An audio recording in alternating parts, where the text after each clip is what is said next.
motion to approve? Yes, ma'am. Thank you.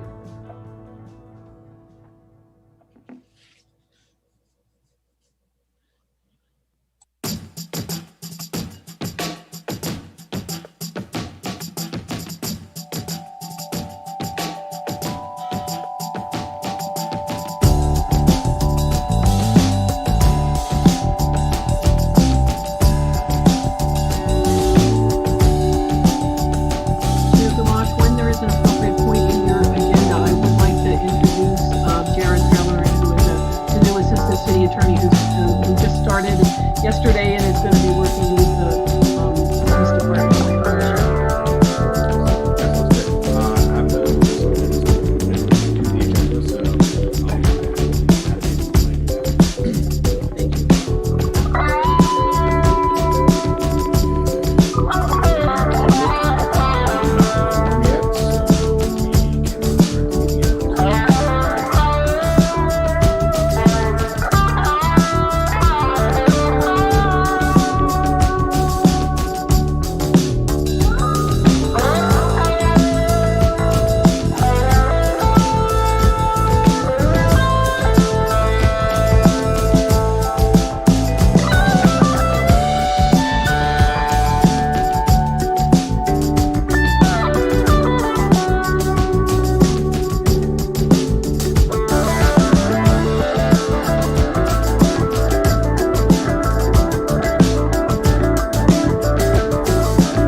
Call this meeting to order at 6:03 p.m. on the 25th of May, 2021. Let's see here. We do have a quorum, 5 out of 7. And that moves on to additions and modifications to the agenda. I have a couple. I would like to remove item 5.03, update the role of police commission. My reasons behind that, I want to actually go through the training with NACOLE before I retweak the things I wanted to retweak about that. So I motion that we table agenda item 5.03 till a later date. Do I have a second for that? I saw Stephanie's hands first, seconding that. All in favor of tabling 5.03 to a later date, raise your hand to say aye. Aye. Aye. Aye. That passes unanimously. One other addition, I'd just like to introduce, I'd like to have Eileen introduce the new city attorney, and I'd say put that between, I guess, public forum and the chief's report. I make that motion. Anyone second it? Seconded by Stephanie. All in favor, raise your hand to say aye. Aye. Aye. Aye. That passes unanimously.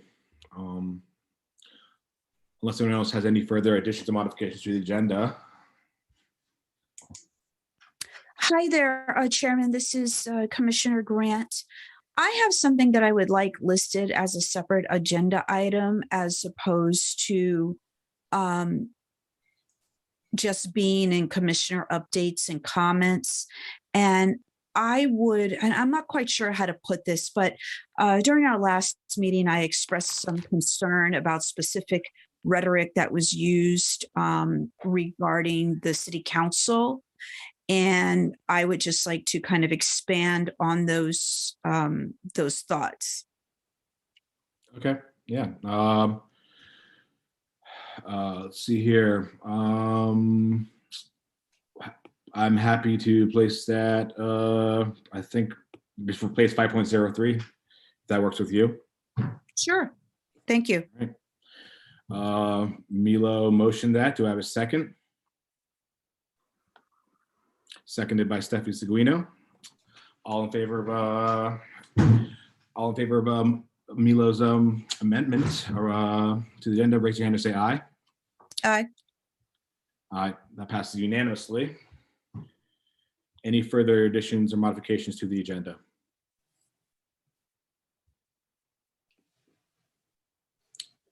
I am not hearing any or seeing any, which brings us on to agenda item 2.01, which is approval of the minutes from last meeting, which was on 4/28/21. Chair Gamache, I would just say you need to vote on the agenda now that it's been amended. My apologies. Thank you. See, this is what I'm going to lose when you leave us, but thank you for that. All in favor of the amended agenda, please raise your hand to say aye. Aye. Aye. All right, so moving on to agenda item 2.01, which is approval of last meeting's minutes. I move that we approve of the minutes. Motion by Randall, I second. All in favor, raise your hand to say aye. Aye. Aye. That passes unanimously, and moves us on to public forum. And with that, I'll give it to Shannon. Good evening. I did only have one sign up, and that is Mary Cox. And Mary, you're all set.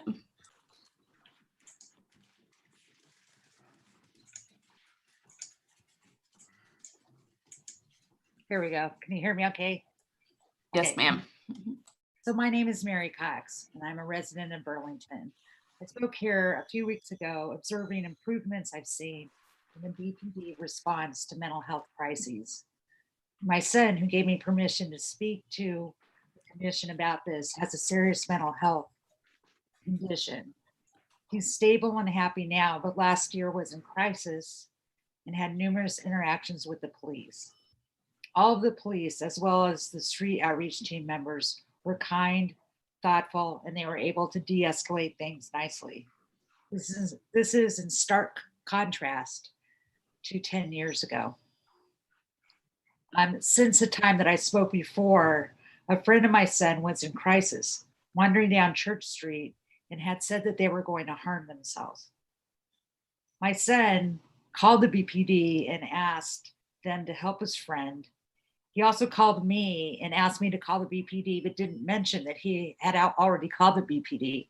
So I called the BPD, and they said, actually, they were already on it, that my son had called, and they had street outreach team members going down to check on my son's friend. The street outreach team did find my son's friend, and that worked out well. What's noteworthy about this, though, what really impressed me, is that my son saw the BPD as the solution, not as the problem. And I was really happy about that. I recently read that a member of the city council said something to the effect of mental health calls can be handled by mental health workers and not the police. I actually think that this is true to some extent.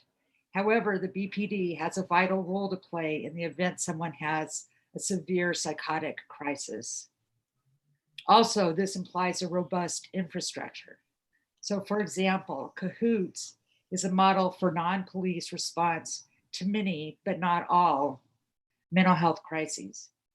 However, Cahoots works because they have adequate personnel and community mental health resources, such as mental health urgent care. Burlington has neither. The emergency department is not an appropriate place to take people who are in crisis. You may have read about the current situation involving children in crises languishing in the ED. The same thing happens with adults and has for a long time. There are numerous organizations in the Burlington area who could help with this if there is community support. In particular, for example, Pathways Vermont has asked the state for funding of a crisis slant respite center, but no funding was made available. I ask that you form a subcommittee to consider, one, what further training would be useful to BPD officers in the mental health context, and two, what infrastructure, including trained mental health workers and alternatives to the ED, would be useful. I also strongly suggest this subcommittee include people with lived experience. And I have some particular people I have in mind that I would recommend if you're interested. And then reaching out to Pathways would work also. Without these changes, without this increase of infrastructure, both with trained personnel and with mental health care infrastructure, Burlington will continue to experience the same problems as it does now. Thank you very much. I'm happy to answer any questions you might have. Awesome. Thank you for that. If any commissioners have any questions for Ms. Cox, please, now's the time. Could I? Oh, be my guest. Sorry. This floor is yours. Thank you, Mary, for those comments. Can you remind me again of the name of the organization that asked for mental health resources in the state that you mentioned? So Pathways Vermont, and they did it actually together with, I think, 4 or 5 other nonprofit organizations. They did like a joint proposal to have centers throughout the state. But here in Burlington, you know, for me, it's like, would be the most important one, but they didn't get funding for anything. Thank you. Thanks. Maybe I could just add to that. And Mary, I don't know if you're aware that we have consultants called Talitha who are canvassing the community to understand what the community would like in terms of public safety. And I think they'd benefit from hearing from you. And there is also a survey on the mayor's website regarding people's input on what we are looking for in a new police chief. And again, I think your input would be really valuable if you would like to share that. Okay, thank you. Can I contact Shannon to get the information about the other group that you mentioned? Yeah. Yes.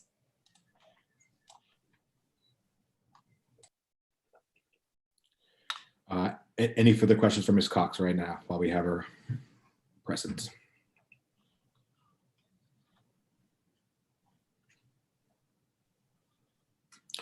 I'm not seeing or hearing any. Thank you very much for that. Very much appreciated. And Chair, that was the only one that contacted me. I do see a hand if you're opening the floor. Yeah, absolutely. Is this Karen? I apologize. Yes, it is. Perfect. I just wanted to express my concern about the parties lately, the street parties on Hickok. I just read again about, there was another one last night, very large groups, 400 people were there. What are we going to do about that? Because we can't just stand back and hope nothing bad happens.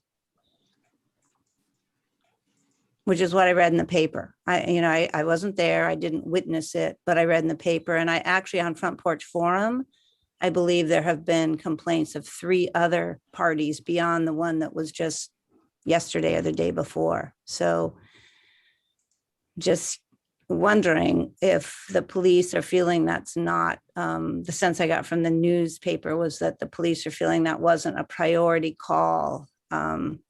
So what are we going to do about that?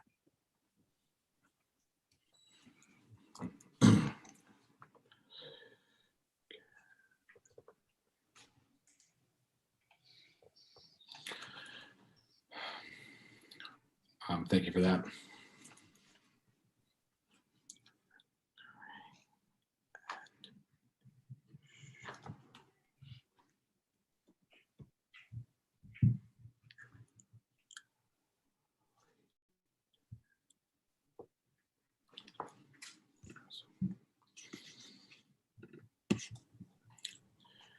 And I'm sorry, Shannon, was that the conclusion of everyone that reached That's all out?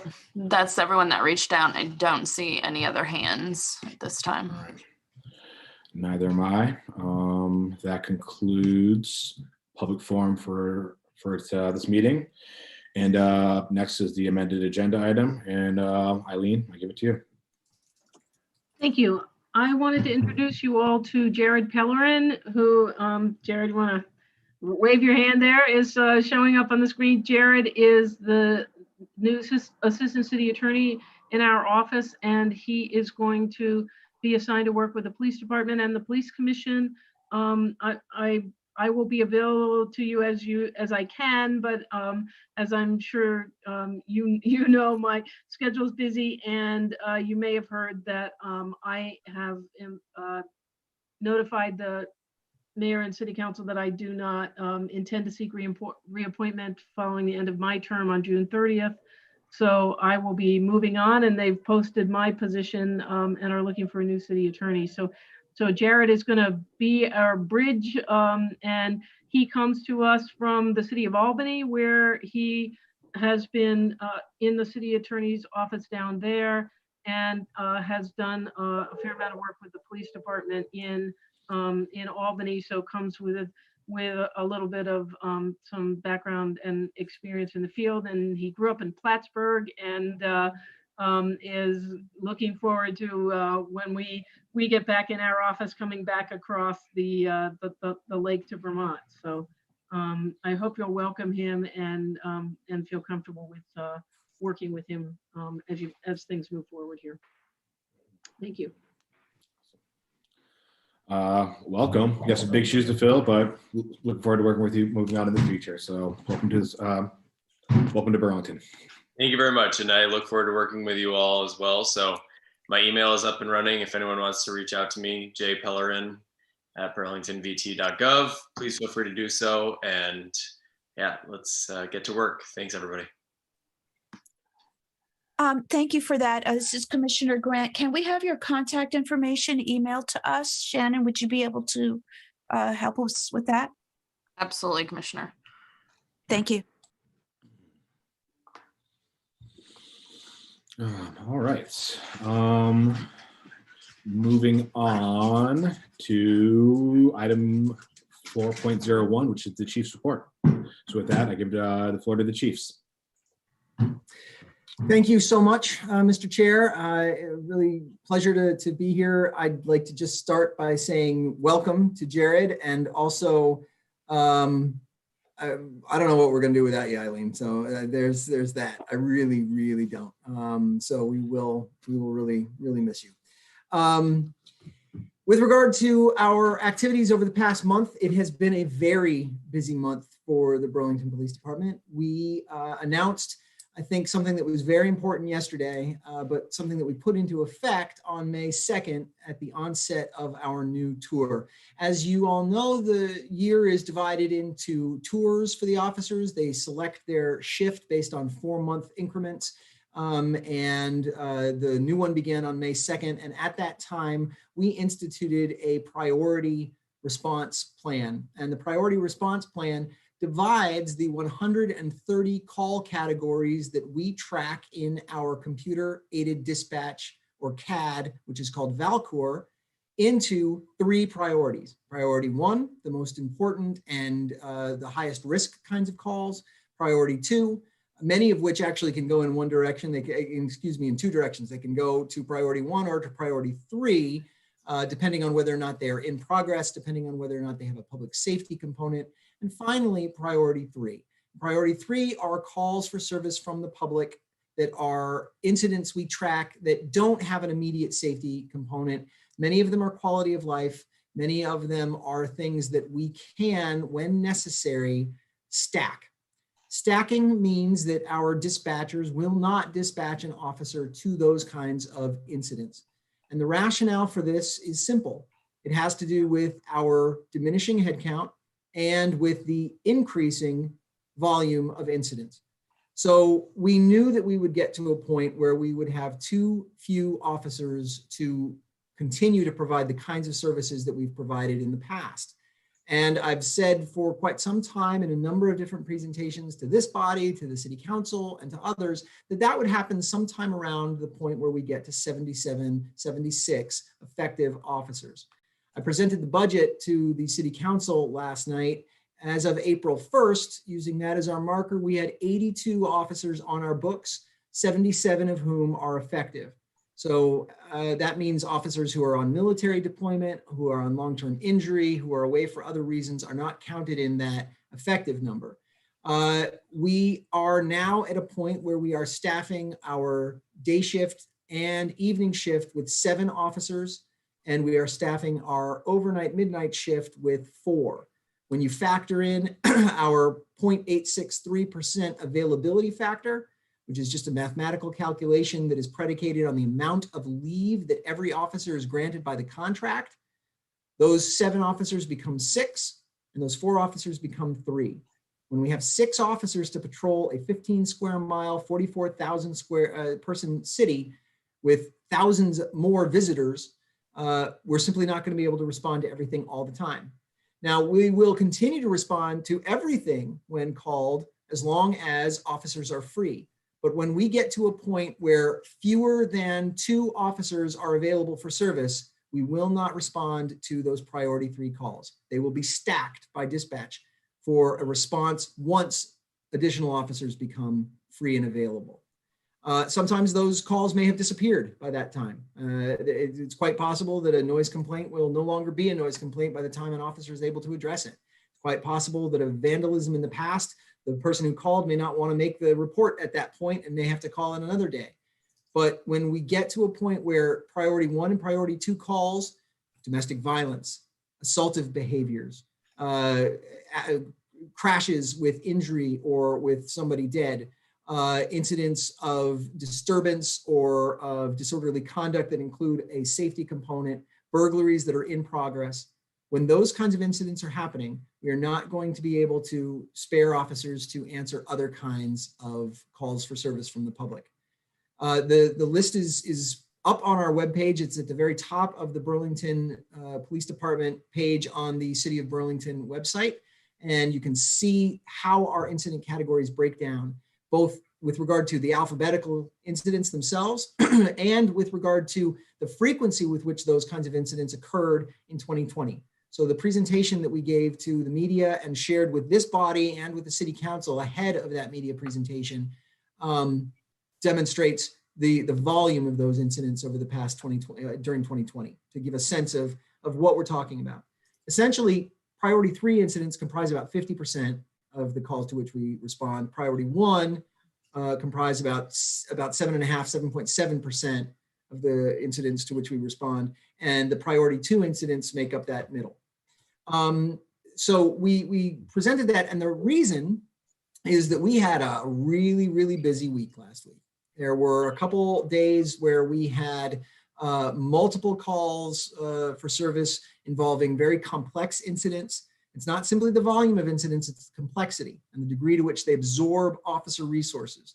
Domestic violence, for example, is a 2-officer response. When you have 6 officers on shift, 2 simultaneous domestic violence incidents in different parts of the city absorbs your resources very quickly. And so one thing, that I've pointed out to some people is at Smuggler's Notch ski area, the Madonna lift requires 6 people to operate. That's just the Madonna lift. It's not the entire area. It's not its ski patrol. It's not its base lodge functions. You have one person who is administering the line and leading people through the line. You have another individual who is in the booth watching the lift. You have another individual who's working the actual chair and ensuring that people get on that chair. You have another individual who's in the mid station, and you have 2 individuals at the top. And that's just the lift line. We're spreading that level of resource across our entire city. And so we're at a point where there have been some incidents that have happened. We had 2 incidents of gunfire over the weekend. Those are the 4th and 5th gunfire incidents that we have experienced this year. Last year, there were a dozen, but in the years prior to that, the average was 2. From 2012 through 2019, the average was 2 incidents of gunfire per year. So with 5 in mid-May, we're on track to keep up with the dozen that we saw last year, and nobody wants that. We're very thankful that nobody was injured in those incidents, but we do have, we have descriptions of subjects. We have people who are associated with these incidents who are also associated with previous gunfire incidents, and we're concerned about that. We had large parties. There was resistance to being dispersed on one of them, and we are operating from postures of making certain that we have to deal with our community in ways that don't exacerbate tensions. And so those are complex decisions that are made at every stage by officers and supervisors in the field. We had some protests during this time period since we last spoke in April, including some incidents of criminal trespass that were politically motivated at the City Place site, some incidents of obstructing roadways in the vicinity of Church Street and Main Street, and we're learning how to deal with those.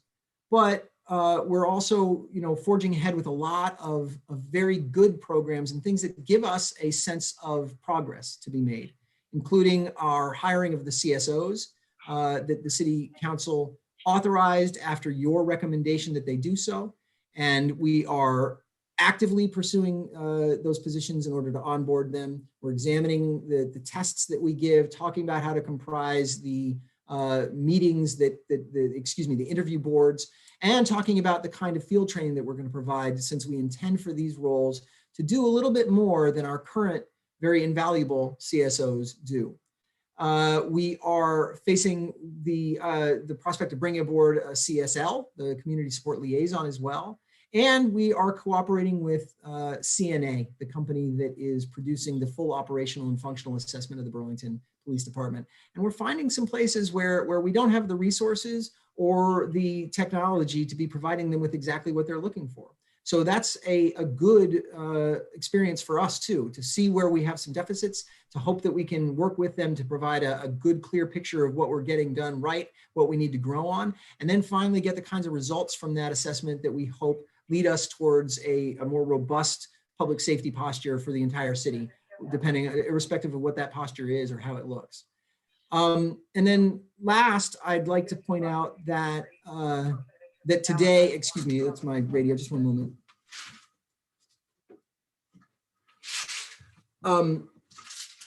Last, I would like to point out that today is the 1-year anniversary of the murder of George Floyd.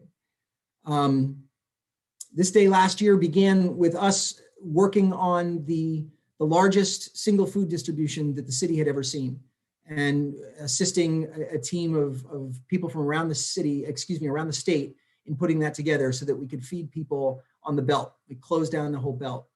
And then that horrible, horrible thing happened in Minnesota, and an on-duty police officer murdered George Floyd. I took part today in a 9-minute and 39-second moment of silence for him in City Hall Park that was motivated and put together by a person who had led the committee to review policing practices, initially led that committee that we worked on diligently together in 2019 and 2020. It was a very moving ceremony. It was simple and it was honest. I think that has indicated that we have come a long way. There's so much farther to go, but there are things on the horizon that I think represent changes for the department that do meet some of the changes that our community and that the country as a whole has been asking of the police profession. This department's already done a lot of those changes. We've done that together with you as a body, including the use of force policy, different kinds of directives and trainings. And I think there's more to grow. I'm looking very much forward to what happens with these NACOLE trainings. And I'm hopeful that is indicative of a place for us to move forward towards together.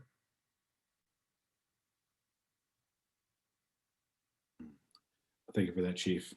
I welcome any commissioners with any questions or comments with the Chief's report. Bring them forth now.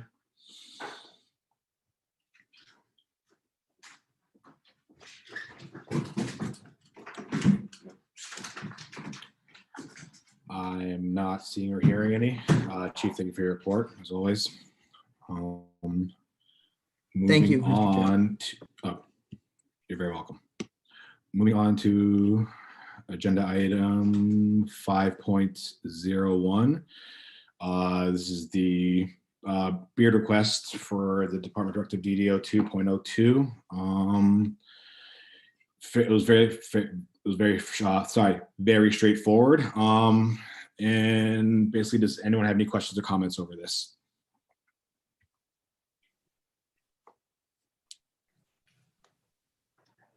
I don't think the chief has spoken. I don't think we've really talked about it. I would like to hear from the chief about it. Okay. Chief, floor is yours. Thank you, Mr. Chair. Thank you, Commissioner, for that request and referral. I'm not in favor of this. I'm not in favor of beards on police officers. I think there are both cultural rationales. I think there are appearance rationales, and there is a strong safety rationale with regard to wearing masks. So and not the kinds of masks that we're talking about with regard to cloth masks or surgical masks, but sealable masks do not seal over beards. And we do have sealable masks that we are required to wear in certain kinds of situations. For that matter, N95 masks do not work well over beards either. And so it's not merely the highest level of masks, which include gaskets or rubberized seals. It's also N95s. That is a significant rationale for me. And then, frankly, I think that there is I don't particularly, care for it with regard to appearance. I think it is something that some officers have expressed preference for. I have allowed it in the past with regard to a November movement where we allowed beards to be grown in November for money, as working with a group called, actually, I've got a baseball cap on it, Home Base, which is Veterans Care and Veteran and Family Care. We raised a lot of money for them with that. And I do think that that was a bit of a morale boost, something interesting to do. We did it in, I believe it was 2019. I wouldn't have done it in 2020 because of the mask issue. And in fact, Home Base and others changed their Movember mustache or the beard that month to address that issue and did not do it. So I'm against this proposal, but I did bring it to you as because I had told the officer who requested it that I would. Thank you. Randall, followed by Milo. Thank you. This is Randall. Yeah. So a quick question to follow for that. So the current policy does allow for properly groomed mustaches. That's correct? You're muted. Sorry, you're muted. Apologies. I believe so, Commissioner. I'm pulling it up right now. Yeah. And so my understanding would be that properly groomed mustaches can also interfere with the wearing of protective masks. With some, that is correct. Great. Thank you. Commissioner Grant, I believe I saw your hand up before. Yes, thank you, Chairman. So I have a question. So you're saying that a single officer has requested this. Did they give a specific reason for their request? I believe I forwarded the request to the body.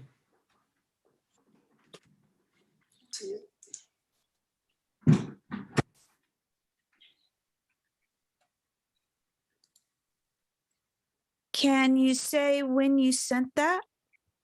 It is on board docs. It is on board docs. Okay, hold on. It was on board docs.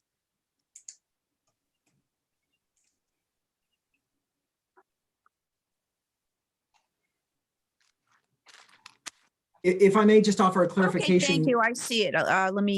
Oh, yeah, go ahead, sir. Mr. Chair, if I may offer a clarification to Commissioner Harp's question. Floor is yours. So, full face would not be interrupted. Full face masks would not be affected by a mustache.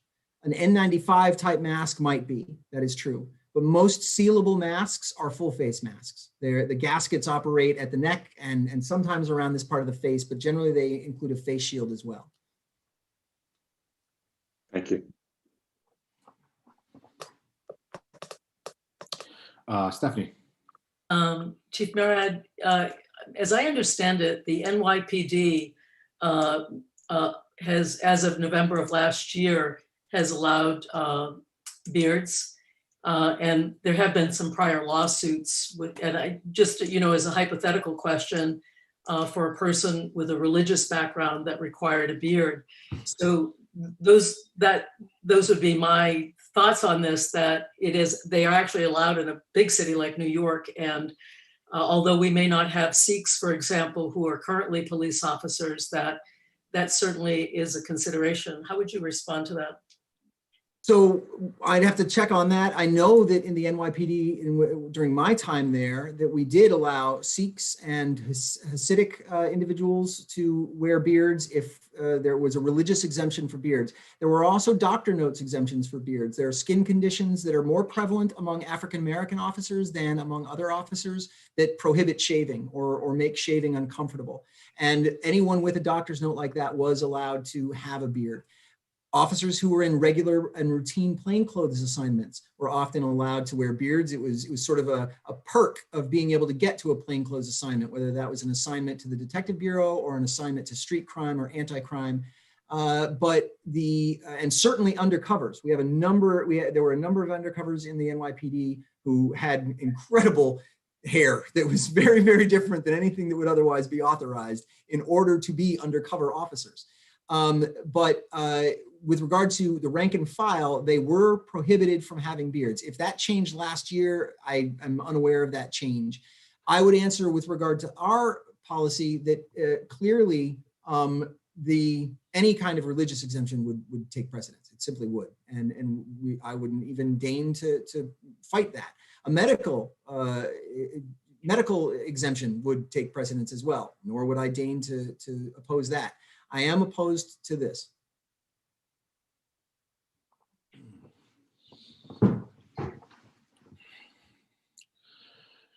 All right. Not really sure what other people's thoughts are on this. Me personally, I'm always pro beard, so I don't know if I'm biased on that one. I mentioned that last week, Mr. Chair. I do recall that. I also think too, if it's any little thing that helps morale too, I don't see that as necessarily a bad thing. So I would have to say that I have no reason to turn this down. So I think I'd be in favor of this.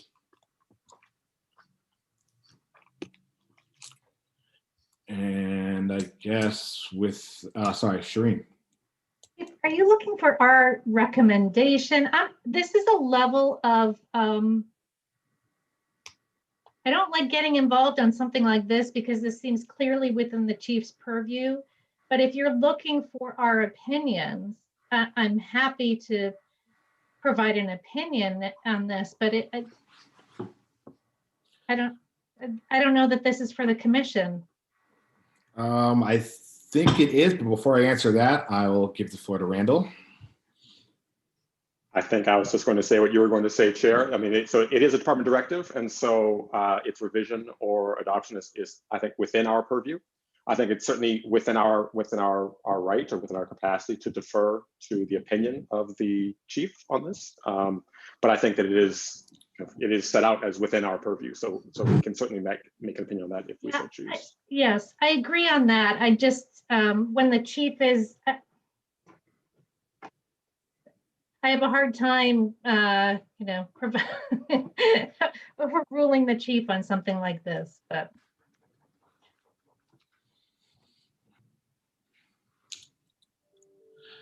Stephanie.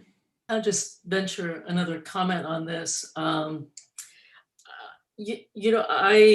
want to second Chair Gamash's concern around morale, and that what we could do to support that is a good thing. I think if we had received this request in the absence of a major police department like NYPD not making beards possible, then I might feel differently. But I think that having a divided workforce in which you give some religious exemptions, but other people are not allowed, seems to me to be problematic. And so I would be supportive of this change.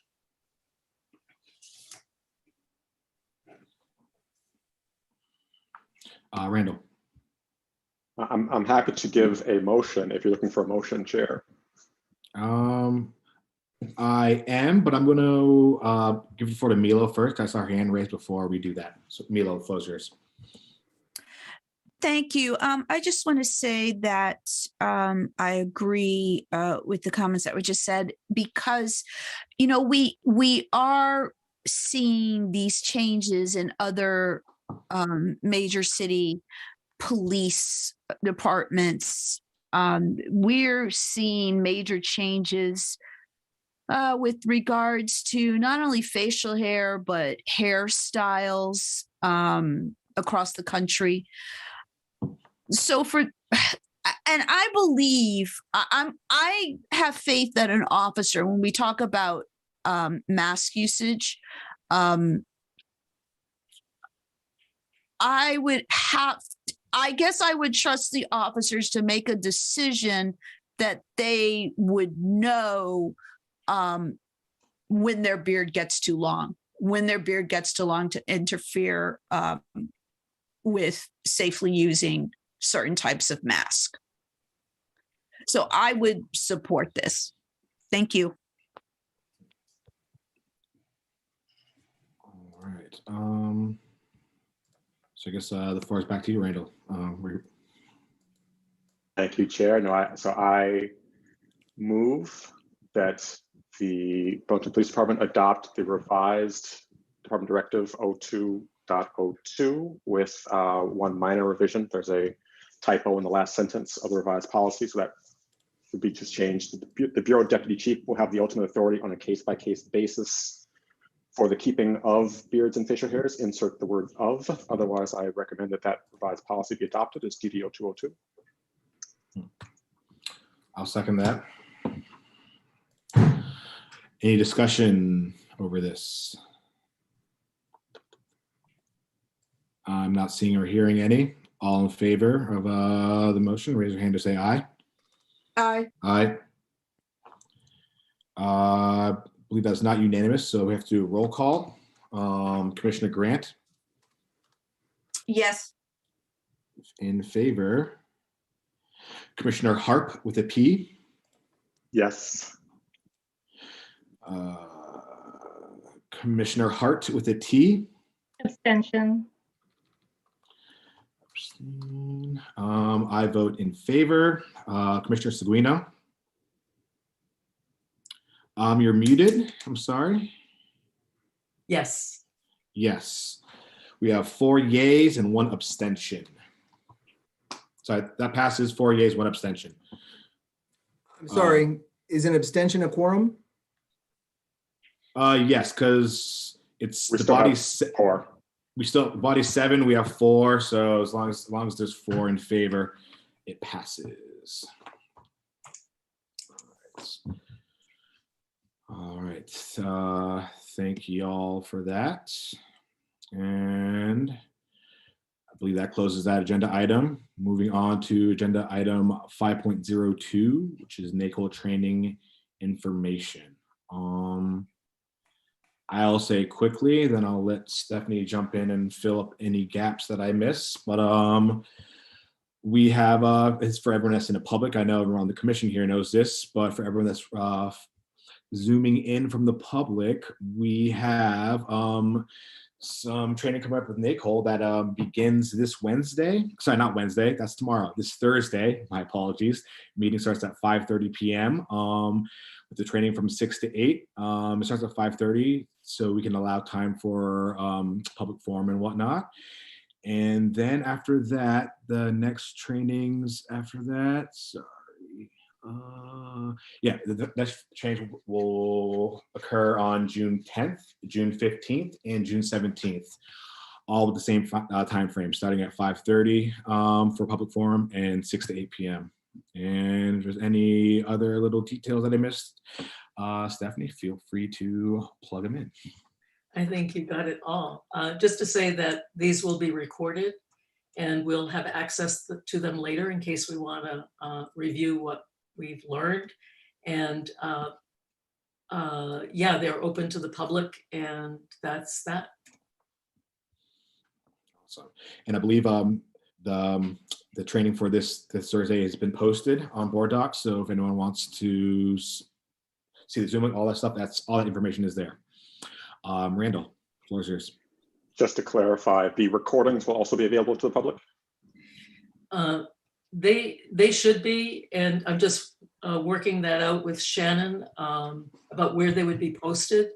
But that's the intention, is that they be a public resource for us as a community. Thank you. Maybe Shannon and I could talk about where they would be posted to make them accessible. Awesome.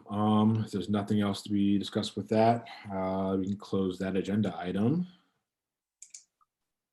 Not seeing anything. Awesome. Moves on to the amended agenda. And with that, the floor is yours, Mila. Thank you very much. So in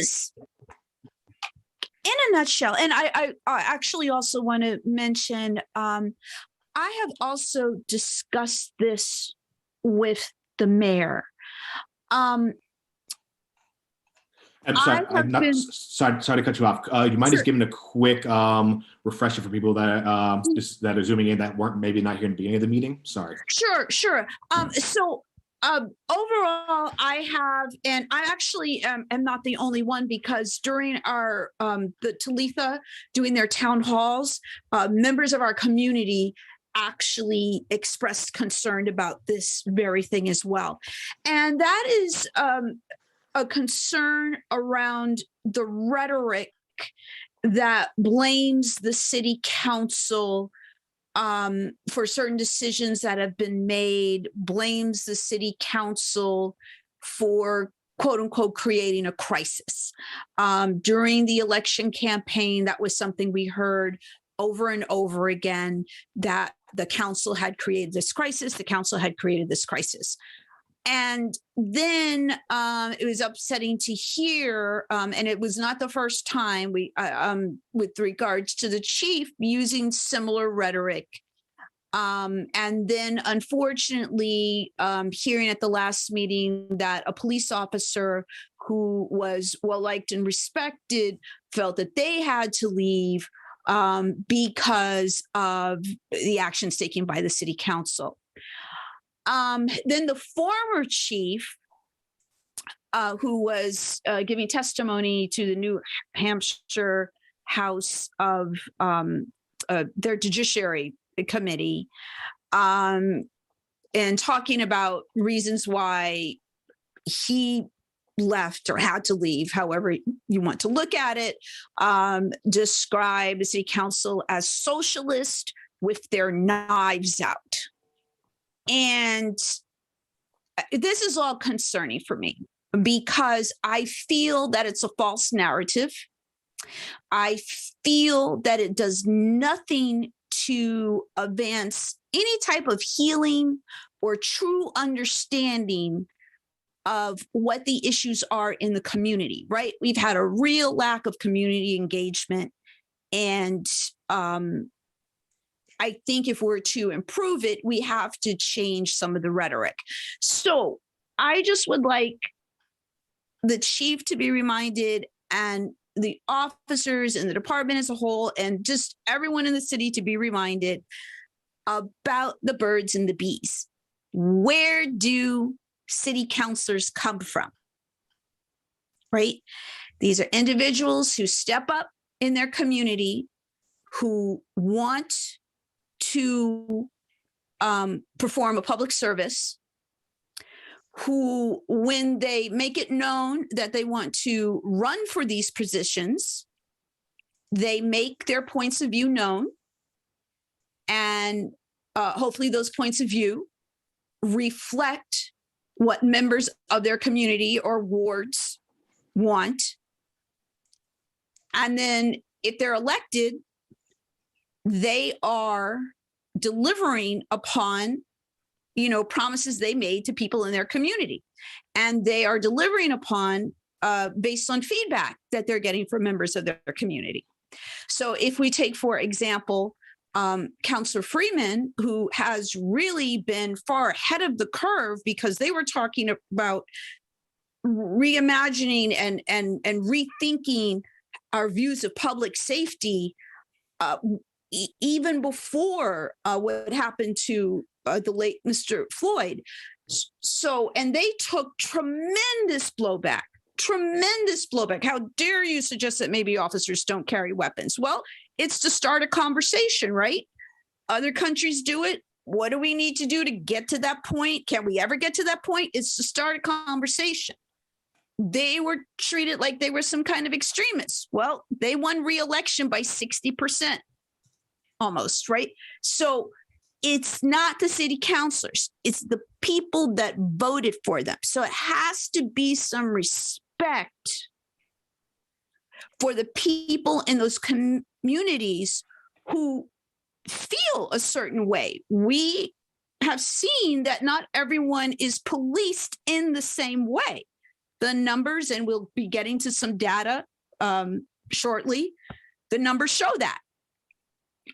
People have radically different feelings about the department. They're either on one spectrum where they completely trust the department, can do no wrong. They're completely on the other spectrum where they don't trust the department at all and go out of their way, never ever have to call it the department. And then there are people in the middle.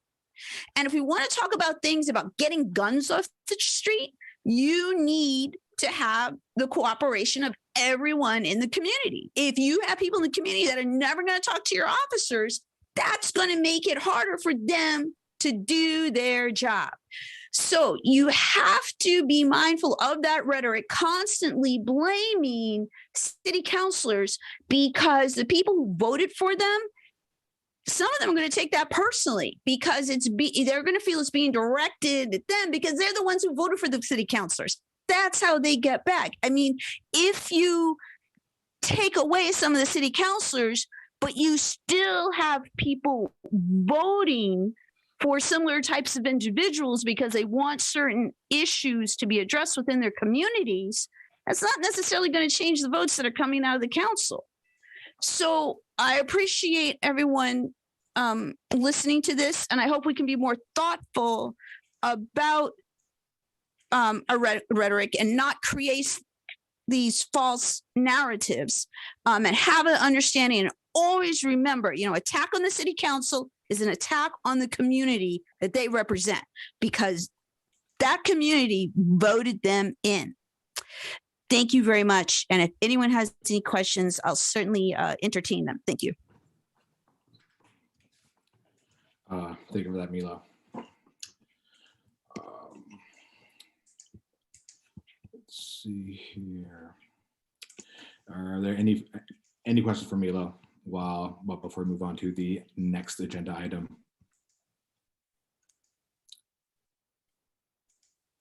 I'm not seeing or hearing any. Milo, thank you again for that. And moving on to agenda item 5.04, which is the data report from the Innovation Technology Department. I assume that was them on the call. So thank you all for joining us, and the floor is yours. Hi, everyone. I'm Nancy Stetson. I am the Senior Policy and Data Analyst for the city, and we are going to present on the first annual report. Brian, I don't know, I guess, should I just go ahead and get started? Yes, please go ahead, Nancy. Thank you. Okay. I am going to share my screen.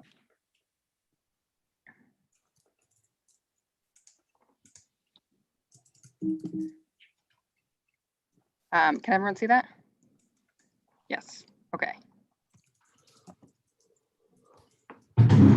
And I don't know how, I'm not sure if I should make it full screen, strong, yes, no. I don't know if it works that way, but I guess I'll go ahead and try. Okay, so like I said, this is the annual report for the police department. It's the first one we've done, though it is based on past or past reports over the past few years on traffic arrests and use of force. And it's reporting on metrics that the Police Commission asked for in a data request from their January meeting. This report and past reports from past years can all be found on the police department website. Brian and I are gonna go over this report, but as you know, it's quite a long report. So we're only gonna be able to basically just do the highlights. I'm gonna talk about general trends and set up sort of the background, what we found. And then Brian is gonna talk more about specific patterns that we found that at least we thought were interesting.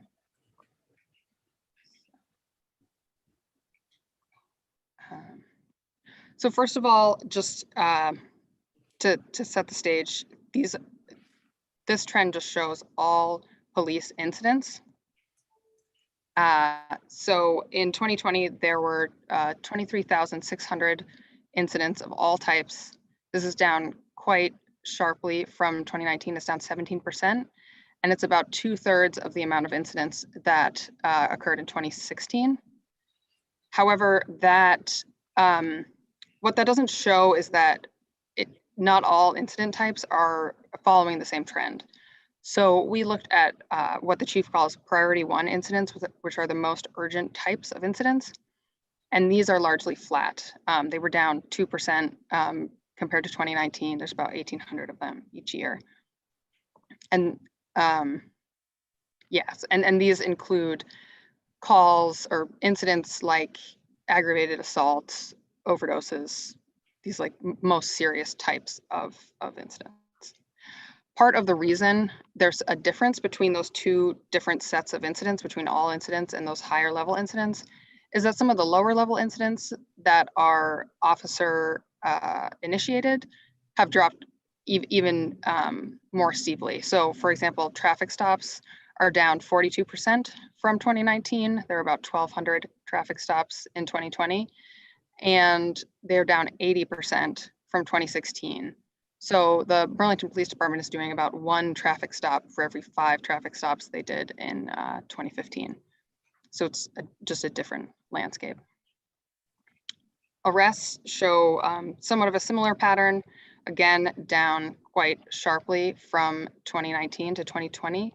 There are 1,159 arrests in 2020, which is about half as many arrests that the Burlington Police Department did in 2016. I also want to pause here to talk about arrests versus citations. In this report, Brian and I and the department wanted to make sure that the difference between arrests and citations was clear. In the past, we've reported arrests all in one big group, but arrests generally include citations as well, and it's a different process for how that happens.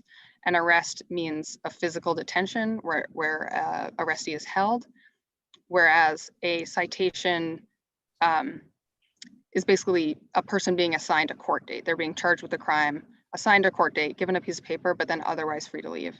And about 60% of Burlington Police Department's arrests are in the form of citations. The rest are arrests on warrant, lodged arrests, or there's a small percentage that are direct referrals to alternative justice.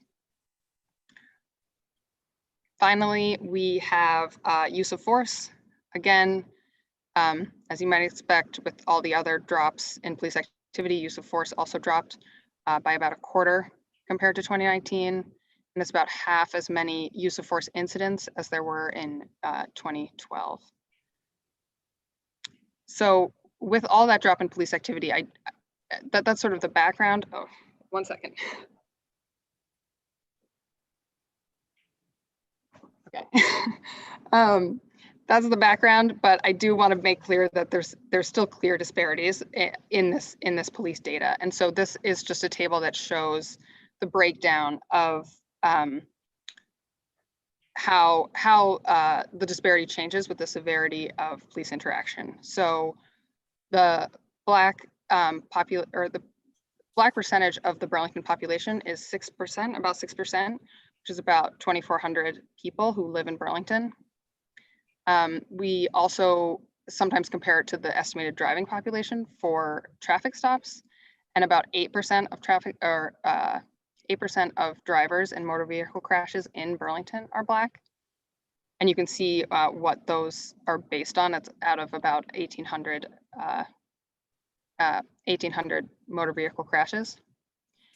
And that is in comparison to the Burlington Police Department activity, where 10.7% of traffic stops by the Burlington Police Department are of Black drivers, which is about 131 stops out of that 1,200 total. And that's for 2020. And then the next 3 lines of that table just break down arrests in increasing severity. So about 15% of nonviolent misdemeanors arrestees are Black. 19.5% of all arrests and citations are Black arrestees, and about 29% of violent felony arrests are Black arrestees. But those the numbers are smaller for those more severe arrests. That represents 32 Black arrestees out of 111 total violent felony arrests by the police department. And then finally, we have use of force subjects. So of the 160 subjects of force by the Burlington Police Department, 50 were Black. And then this last line, Brian will talk about more in a minute, but of 40 incidents where the only use of force used by the police was a pointed firearm, 19 of those subjects were Black. So that's 47.5% of those subjects. So that's the general background. And then I'm going to turn it over to Brian to talk through some of the more details of the report. Hey, thanks very much, Nancy. Let me pull up my notes here. Do you mind going to the next slide, Nancy? Thank you. So the first pattern of interest, and all this is detailed in the report as well, but we wanted to pull out a couple of these patterns for presentation to the commission tonight. This looks at the ticket rate for traffic stops. So about 82% of all traffic stops result in a warning rather than a ticket or an arrest. But of those that result in a ticket, 111 of those tickets went to white drivers, representing 11% of white drivers stopped, whereas 24 of those tickets went to Black drivers, representing 18% of Black drivers stopped. So we were curious to know more about what is contributing to this disparity in tickets from traffic stops. And what appears to be driving this disparity is the driving with your license suspended, or DLS, on the slide here. So when a car is stopped and a driver has a suspended license, an officer has very little discretion with that outcome. If it's a civilly suspended license, the officer must issue a ticket, or at least is generally required to issue a ticket. If a car is stopped and the driver has a criminally suspended license, the officer who stopped the car has to issue a citation or arrest, and there's no discretion. When you remove the DLS from the data set, you see that the disparity is lessened. Civil and criminal DLS do not track equally with population demographics. So a Black driver is more likely than a white driver to have a suspended license. In Burlington, this holds true, and this generally seems to hold true across the state as well. This is a disparity that contributes significantly to the fact that Black drivers are more likely to get a ticket at a traffic stop than white drivers. This is a function of state policy, and we think there might be reasons to examine this policy. Initially, if you have a suspended license that can come from either unlawful driving behavior or from the accrual of fines, that can be compounded by economic factors and a long and complicated process for reinstating a license, which can be not just complicated, but also expensive. Failing to complete DLS diversions can turn civil DLS into criminal DLS, which can result in citation or arrest. And so you see here some of that disparity over time between white and Black drivers. And then here, sorry, Nancy, this is the final slide. One thing we wanted to flag for the commission was that criminal DLS arrests do not follow this pattern. With criminal DLS, white drivers are more likely to be stopped with a criminal DLS than Black drivers in Burlington. So that's one category we wanted to highlight for the commission. The second, next slide, please, Nancy. The second is stop duration. This is something that we had not looked at previously. It was something that the commission had flagged for us as part of the January discussion about metrics to consider. When we looked at the median length of traffic stops, Black drivers tend to have, or black drivers are stopped for a duration of 1 minute longer than white drivers. We think, based on, in part on what I just described with the disparities in license suspensions, that this could be driven by the fact that Black drivers are more likely than white drivers to get tickets rather than warnings. And that might contribute to the difference in duration. So we controlled for that. And if you look, I think the next slide, thank you, Nancy, you see that that does reduce the disparity, but that disparity does remain. Even when it's for a traffic stop for which there is no arrest or search or ticket written. The difference in the length of traffic stops by race is consistent over the past several years, as you can see in that slide. Next slide, please, Nancy. One other pattern of interest from the data that we wanted to flag for the commission is that firearms pointed. So I think some context is important here in that not all police departments treat firearms pointed at someone as a use of force incident, but the Burlington police do, and they have done that for more than 20 years. Every time a firearm is pointed at a person, the officer has to complete a use of force report, which is reviewed by supervisors. And since, I believe, mid-2020, also by the police commission. In the past few years, the BPD has also required that merely drawing a firearm in a subject's presence is reported as a use of force as well. So while the number of use of force incidents is small relative to the total number of police incidents, we're talking about 142, as Nancy said, out of roughly 23,600 incidents in 2020. A notable finding in this report and in prior reports has been that Black people are more likely than white people to have a gun pointed at them by the police department. In 2020, a bit less than a third of all people against whom the BPD used force, and nearly half of the people the BPD pointed at or displayed a weapon at were Black. For this report, we looked at 2020 incidents because we were curious if, for example, what we were detecting was perhaps tied to warrants, and that serving of warrants might be contributing to this disparity. For 2020 at least, and it may not be true for other years, it doesn't appear that warrants are driving the disparity. Instead, it appears that incidents in which a firearm was pointed generally occurred when there was a report of one of three things: a suspect with a weapon, a person in imminent danger of harm, or when officers entered an unsecured building. Similar to serving warrants, the department policy for such situations is to enter that unsecured building with your weapon drawn and held at what is described as a position of high ready. When you control for these different types of incidents, the disparity is reduced, but it does remain. So thank you. And I know this doesn't cover the full report. We wanted to highlight a couple patterns and be respectful of the commission's time. So we're happy to take questions on these patterns or other issues on the report. Nancy? Yeah, I was just going to say I have other charts from the report if there were other questions on specific patterns.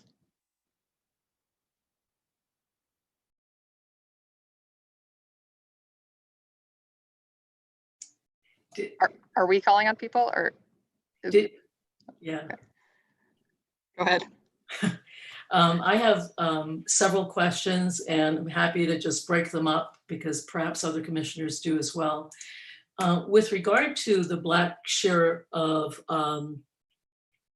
stops relative to the Black share of the population, and for that you use the accident data.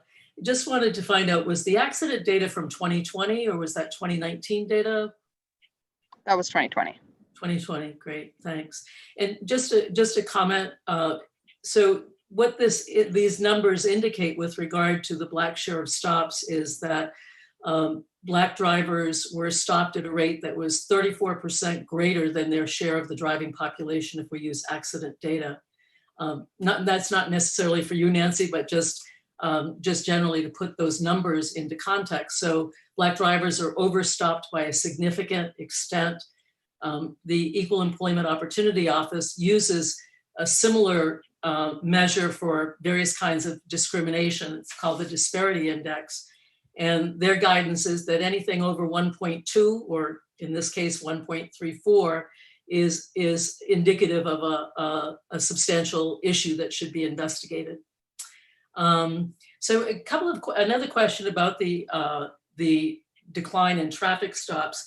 Did you notice that there was an increase in accidents? In other words, was the decline consistent with maintaining public safety with regards to driving in Burlington? There was a 37% drop in accidents or crashes, motor vehicle crashes from 2019 to 2020. So pretty much in line with the traffic stops. Great, thanks. I mean, I will say, I think this whole year will have a asterisk on it. I mean, if people were driving less, it was just a different type of year. So we'll see what holds for next year.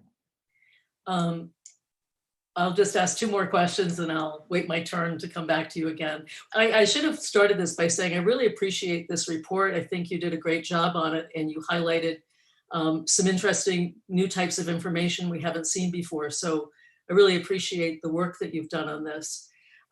So another question I have is with regard to the table on page 25, if you don't mind. I can only see the PowerPoint, so. Oh, okay. I will just tell you what it is. Okay, I have the charts in here. I can pull it up. Okay. It says, so this is on severity of charges by race. Okay. And this is under the arrest data. I wondered if there was, I just wanted to clarify with you with regard to, for example, by race, Asians, 35 arrests, 25.7% were felony arrests. And so is that relative to all racial groups? In other words, 25% of all felony arrests or 25% of Asians arrested that were arrested for felonies? The second one. Okay. And so it just as a, it might be helpful to, include a column on the right that, adds up to 100% so that people know that. And I did want to point out that actually, in terms of felony arrests, the lowest percentage was for whites, but then blacks, and the highest percentage was for Asian Americans. And it leads me to this other point I wanted to make, which is that I think that in these reports, it's useful to refer to all racial groups. And I would include Hispanic. We both know that that's not a racial group, but that is the way that the data are categorized by the police in Vermont, is as if Hispanics were a separate racial group. And so I think that we want to provide a full picture for the community. And so in all of these, it would be useful to do that. And one comment before I let my other commissioners make some points. On the page where you discuss mental health incidents as the trends, you indicate, I'm sorry, I don't have the page number in front, on page 8, you indicate that mental health incidents are up 18% since 2012, and I think that's a typo. Because I think elsewhere in your data report and the data that we got from the chief earlier in the year indicates that there were roughly 500 incidents of mental health in 2012 up to 900 and something in 2020. So that's an 80-something% increase. So just probably a typo from the column next to it. And I'll hold my other questions until after the other commissioners have commented.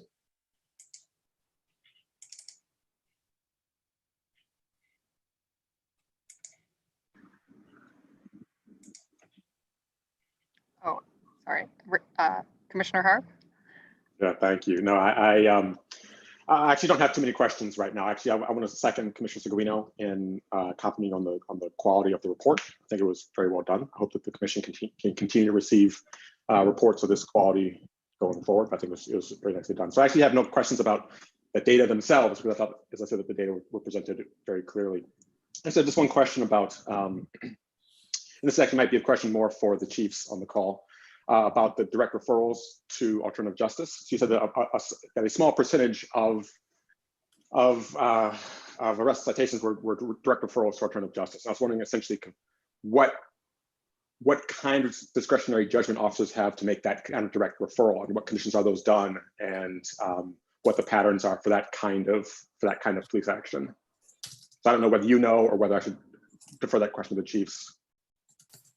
I would say probably the chiefs. It looks like DC LeBrecq has an answer. I would just say that they were 5% of total arrests. And I think often they're used for juvenile arrestees. But DC LeBrecq, if you want to answer, go for it.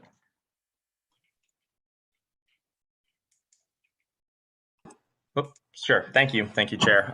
So starting last year, we, working with the State's Attorney's Office and also due to COVID, we found numerous charges for basically misdemeanor charges: retail theft, simple assaults, unlawful trespass, vandalisms that were not a felony, pretty much anything that wasn't a felony. We referred immediately to the alternative justice program, and that was juveniles and adults. So we probably increased the number of referrals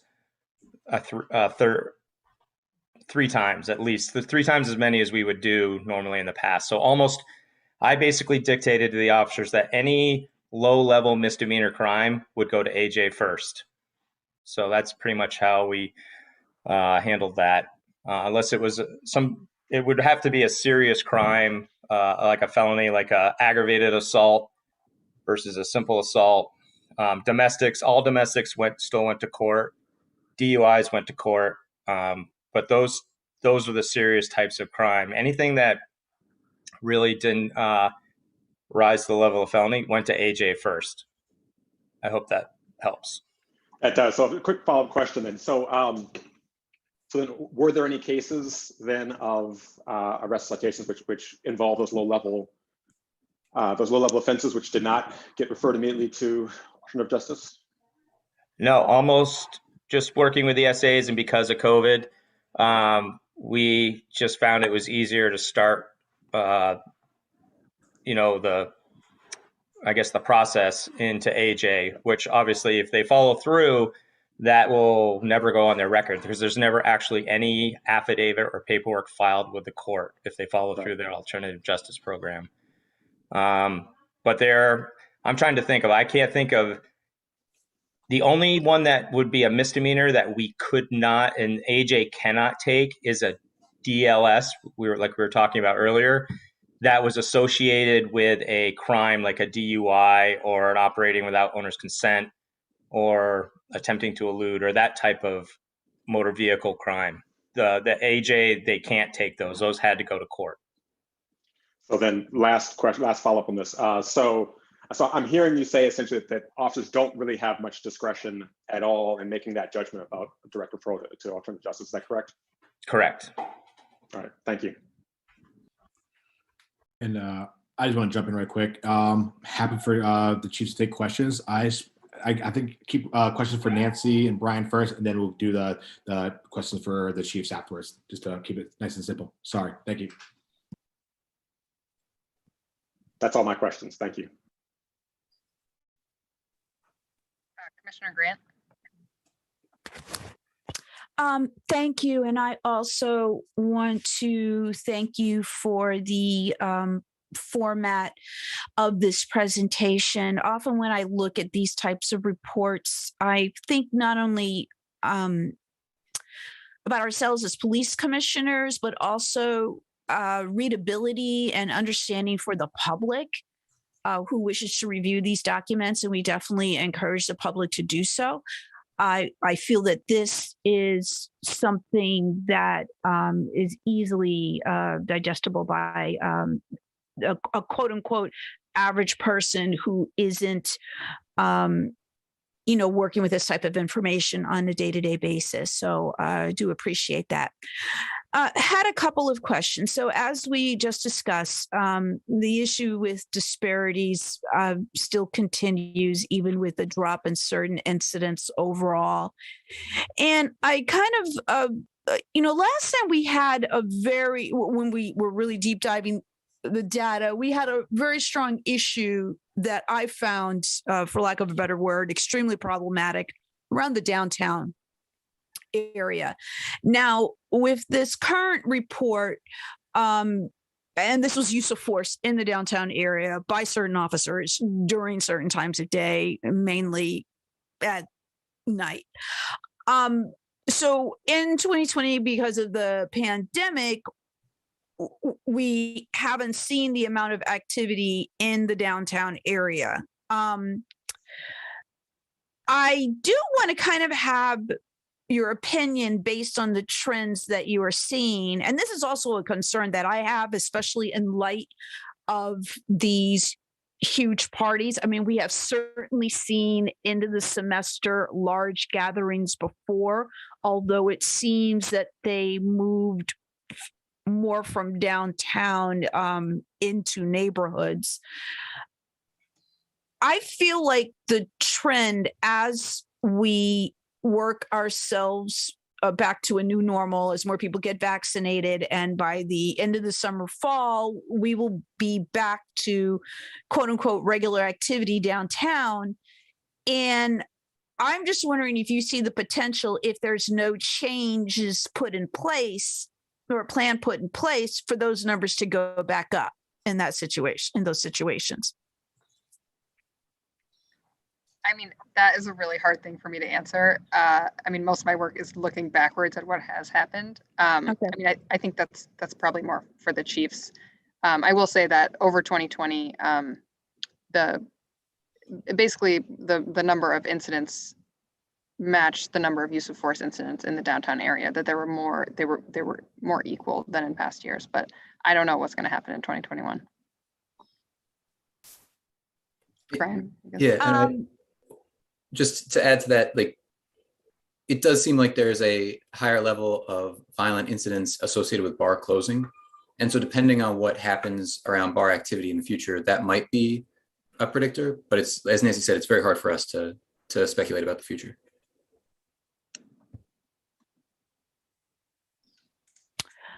Okay, and then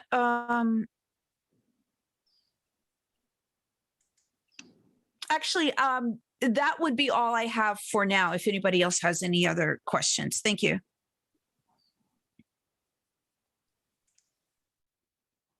Commissioner Seguino? Yeah, a couple of additional questions. So firearm, referring to the firearms pointed, the appendix says that there were 48 instances of a firearm being pointed. Did you review all 48 instances? And if so, why are only 34 of them described in the report? And yeah, what explains the 14 not described? I think I do know the difference there. We looked at 34 incidents where a firearm was pointed, and they were limited to incidents where the only force used was a firearm pointed. I mean, we could definitely add those other 14 in and review those too. It was just sort of a narrow look into that specific type of incident where there isn't any other type of force. Understood. Great. And going back to the issue of suspended licenses, so I want to just puzzle something out with you and see if my interpretation is correct. I appreciated the information you provided. And then I'm looking on page 15, and it shows arrests for licenses. And what we see is that it's actually higher for whites. And so what I'm wondering is, does that mean that white drivers are more likely have higher rates of driving with a criminally suspended license, and whereas civilly suspended licenses, if that's the correct terminology, is more likely amongst Black drivers? Yeah, I mean, I would love to talk to that, because this was not something we'd looked at before, and it was a surprising result. I would say, again, like, these numbers are small, and it's really with like a subset of stops. Right. So I'm not sure like how robust that difference is, but I thought it was interesting because we're always struggling with this difference in the police data. There's only one violation. It's like OSC. And so there is a big difference in how the officers have to treat a criminal versus a civilly suspended license. So this is a way to try to figure out the different rates of those, because I think, you know, a civilly suspended license just like is a much less serious problem, and that like if if the problem is with civil suspensions, that like maybe it's more approachable somehow. Great, thank you. That was really helpful.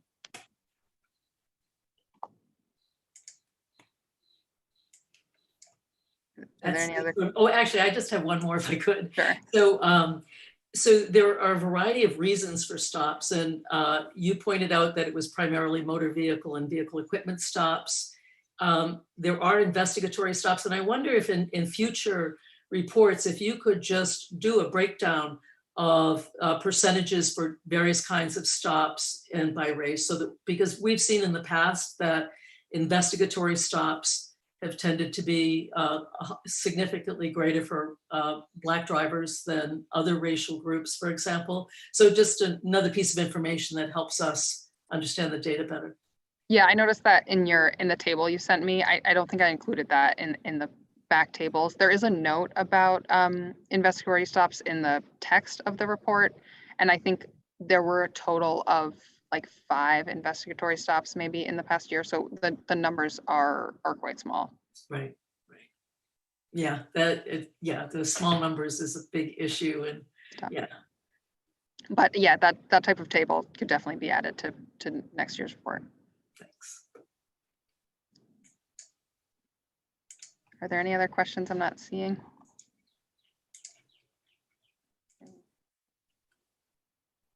Yes, I'm sorry. I have one last question. So with respect to improving the quality of data that you have access to, your office has access to going forward, what would be your kind of wish list for improving that data collection on BPD's part so that you have better access to that feature? Well, I for one thing, as we noted in the report, the department is going to switch over to a slightly different version of Valcor with the rest of the state. Which I do think would help.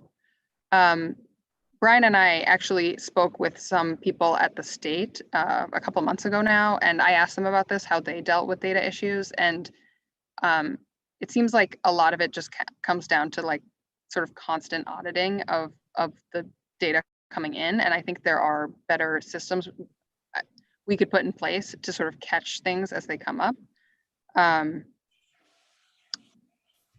Yeah, I guess I'm not sure. I think that's the main, from my end, like that's something that could be done. And then I do think there's room for training officers, just so everyone is on the same page about what field means what.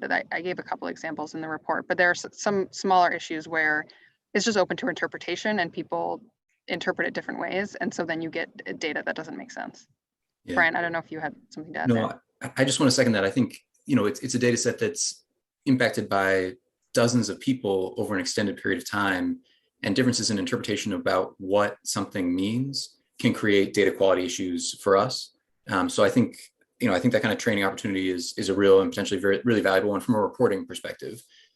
For I guess going back to the firearm question, there's both a data entry question that Nancy is referring to here when it comes to things like traffic stops, about is every officer cataloging things in precisely the same way. There's also a reporting question, like we report on firearms displayed and firearms pointed as uses of force in the same way. If those are materially different in terms of their impact, it may be that we could use some guidance for how we report out on those incidents. Because right now we kind of lump everything together, and it's not something where I really have an opinion. It's just notable to me that these things could be materially different in the impact that they cause. And perhaps we should separate how we report those things. So there's questions like that as well. Oh. Commissioner Grant? Hi, thank you. I'm curious, can you provide use of force information by officer? And officers who are in specific situations? I mean, I do have that information, yes. Could we possibly get a look at that information? I think that's a question for the chiefs. I'm not sure what, what we can make public or not. I believe it should be public, but I would understand reviewing it in executive session. Okay. I mean, Can't- yeah, I would say if we could that's be a question above. provided- Yeah, Commissioner Grant, I think that is certainly a question for the chiefs, not for us. We'll report as directed, but we don't control the data. Okay, so it can be made available, is something you could do. Yes. Okay, great. Thank you. So then I would move over to Chief Murad. Is it possible to have a future executive session to review that data? You're muted. We can consider that. I'd want to talk with the city attorney about that, but yes, we can consider it. Okay. And I would love to be part of that conversation with the city attorney, because I think that would be extremely useful information for the police commission to have from an oversight standpoint. Thank you.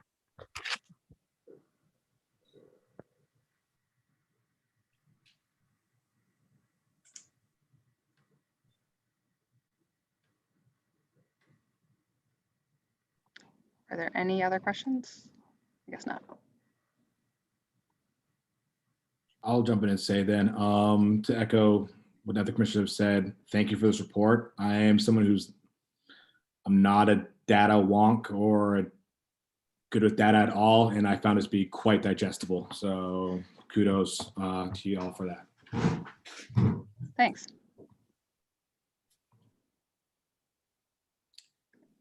And if I'm not seeing any other questions or comments for either Nancy or Brian with regards to this report, or for the chiefs with regards to this report, I'll close this agenda item. Oh, Jibu? Yep, Stephanie. Yeah, can we ask the chief a number of questions about the report? Absolutely. Okay, great. I have a series of questions for you, Chief Murad, but I wonder if you would yourself like to comment on the report. I was very gratified to be able to look this over at various stages. I think Nancy did a huge amount of work on it, and Director Lowe as well.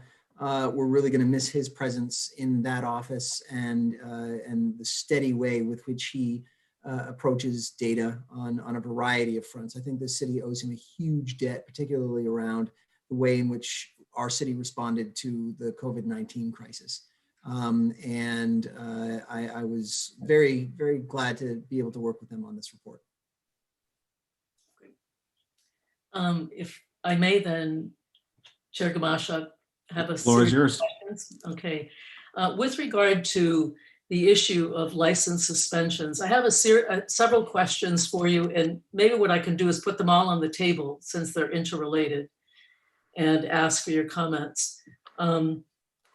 What the data appear to be suggesting around the ticket rate disparities, which are huge between Black drivers and white drivers, is suggestive that the high ticket rate of Black drivers is in part due to suspended licenses, but at least what I can extract from the data, more likely related to civilly suspended licenses for reasons that Nancy outlined in her report, and for reasons that many of us understand with regard to poverty, not being able to pay tickets, not and a variety of factors related to socioeconomic status.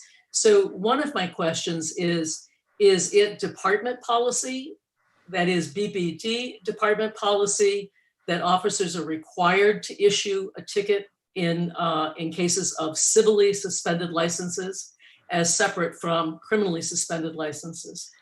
That's question one. And question two is related to, as I understand it, State's Attorney Sarah George is convened Chittenden County Police Chiefs to consider alternative ways of dealing with criminally suspended licenses, or maybe civilly suspended. So I basically, if we understand that this is a factor that is related to racial disparities in the way that, in the impact of traffic policing, that is due to, socioeconomic factors, for example, is it possible for the department to reconsider its policy with regard to requiring that a ticket be issued for civilly suspended licenses?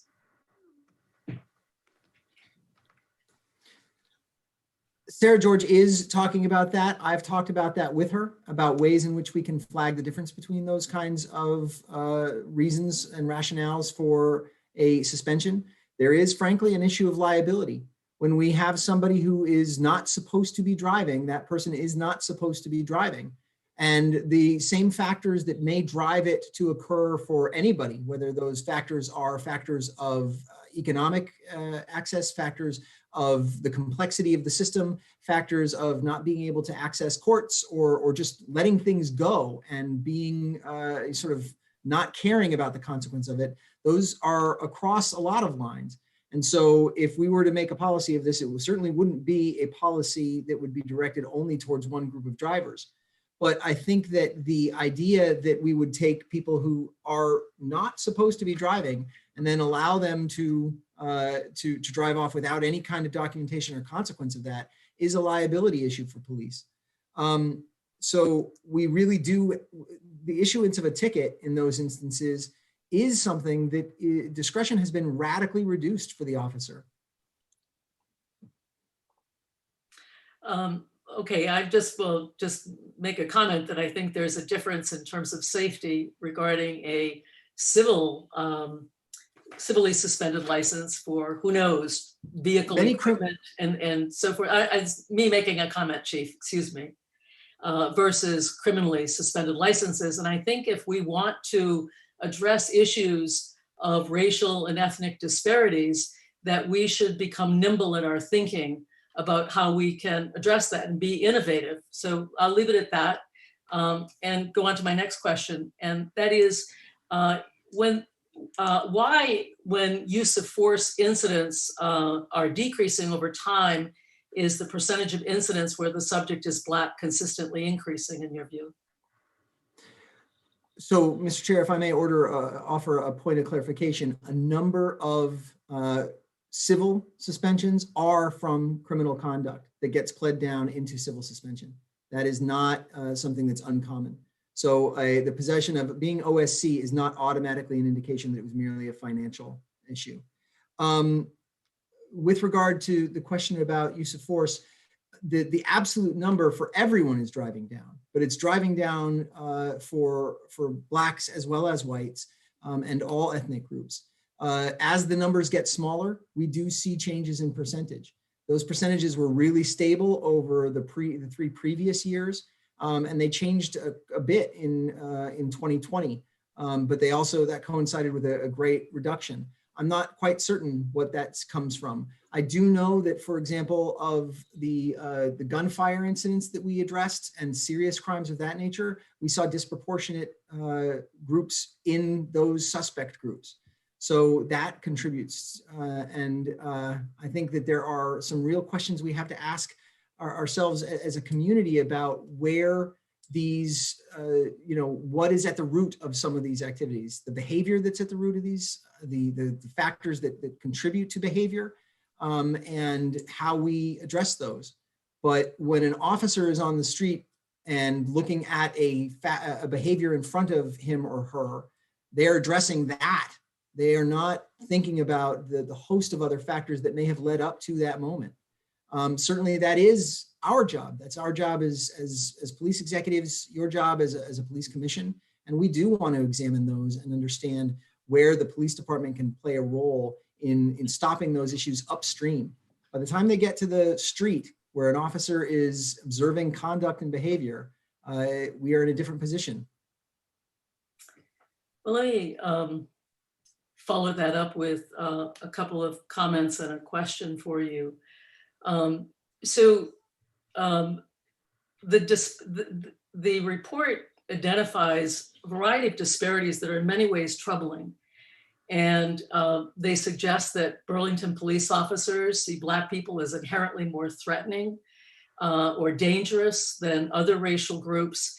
And yet, as Nancy points out in her report, white subjects are more likely to have exhibited assaultative behavior than Black subjects. And there are a variety of other data points in the report that are suggestive of that and not consistent with the view that, in fact, Black persons are, in fact, more threatening or dangerous. And so my question to you is, What is your specific plan to combat that mindset? So we talk about that inside the department regularly, the idea of addressing behavior that's in front of us, irrespective of who is committing it. We also undergo training. We recently finished an iteration of trainings with a woman named Trustee Loving about bias and the recognition of it in all of us. But the fact of the matter is that I think that what we see here is we have a small number, all of which we have shared with you over the past year now. And I ask this body, which incidents have been flagged for you that have not indicated proper uses of force or examples of instances that should have been handled differently? We do look and review it. We look at and review all of them. And while we see this disparity in the final result, we are not seeing it in the initiation of the act. And again, I believe these come from upstream problems that plague all of us as a community. I would be happy to defer my fellow commissioners. I have several more questions. So I'm happy to wait for others to take their turn.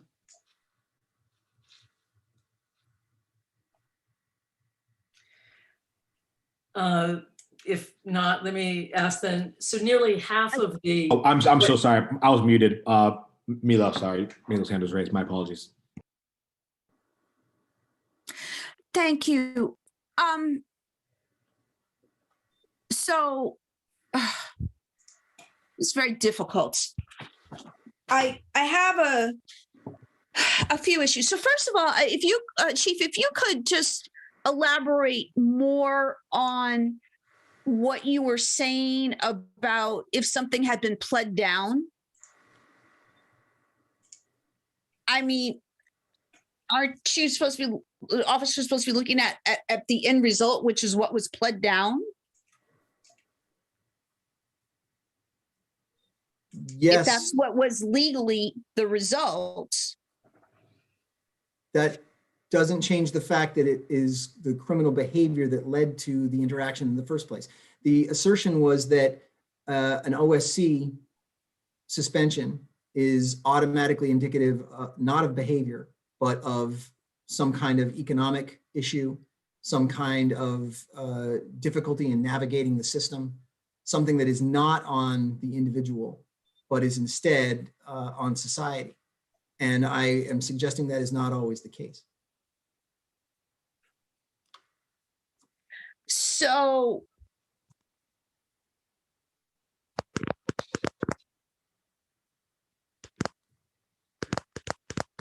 are you saying that's with regards to the latest stop, like the current stop that they're doing? I am a little bit confused by that response. I guess not confused. I'm not comfortable with certain aspects of that response. And I guess because we have seen, in particular with ticketing, using what was discovered going on in Ferguson. Ferguson would be a great example, right? That there was systematic policies in place from all elements of the police department and the local government that led to the over-ticketing of their Black citizens, which then led to situations where people did lose their licenses, still had to work, couldn't pay for them, got more tickets, got jailed for that, and the cycle continued and continued over tickets. So I guess that I have a particular sensitivity to that concern, and I'm not quite sure. I'm going to have to kind of reserve coming back to this. I want to look at the data a little bit more clearly. I want to get my head wrapped around it. I do want to say, though, you know, what do you think of these continued disparities? You know, we've discussed it before in terms of some really significant data points. What I know I might be jumping around the agenda a little bit, but it just seems like the next item kind of, matches what we're talking about here. Have you, looking at these continued disparities, really thought about how they could be reduced, how they could be addressed? Looking into more details as to the situations when some of these things actually occur, and being particularly concerned about certain percentages continuing to hold with regard to the disparities, concerned about the disparity in the use of guns. So I would like you to speak on that. Thank you. So I want to respond to that, but I also note that the Deputy Chief Lebrecht was attempting to weigh in. I would like to push back on the idea that Burlington is Ferguson. Ferguson had an incredible problem that was exhumed by the DOJ with regard to a large. Excuse me, I'm sir, sorry, quickly, ma'am. just a moment. I did not say that. That's not what I said, and I just want to make that clear. That is not what I said. You may continue, I let that you speak, clear. Commissioner. And I'm now speaking, Commissioner. Not being able to see you makes it very difficult to understand when you're stopping or not. Sir, I apologize for interrupting you, but I very strongly resent the implication that you just said that I said Burlington was Ferguson. That's not what I said, right? I expressed a concern based on, and I use Ferguson as an example. This is a national issue, and we're seeing these disparities. Ferguson involved a huge issue of getting revenue from these kinds of stops. We're talking here about 24 tickets. There's certainly no revenue angle on that. And so as we address these and look at these, I think that is important to note. With regard to, I think Deputy Chief Lebrecht did want to weigh in, Mr. Chair. Sorry. DC Lebrecht, I think you had a clarifying statement you're about to make.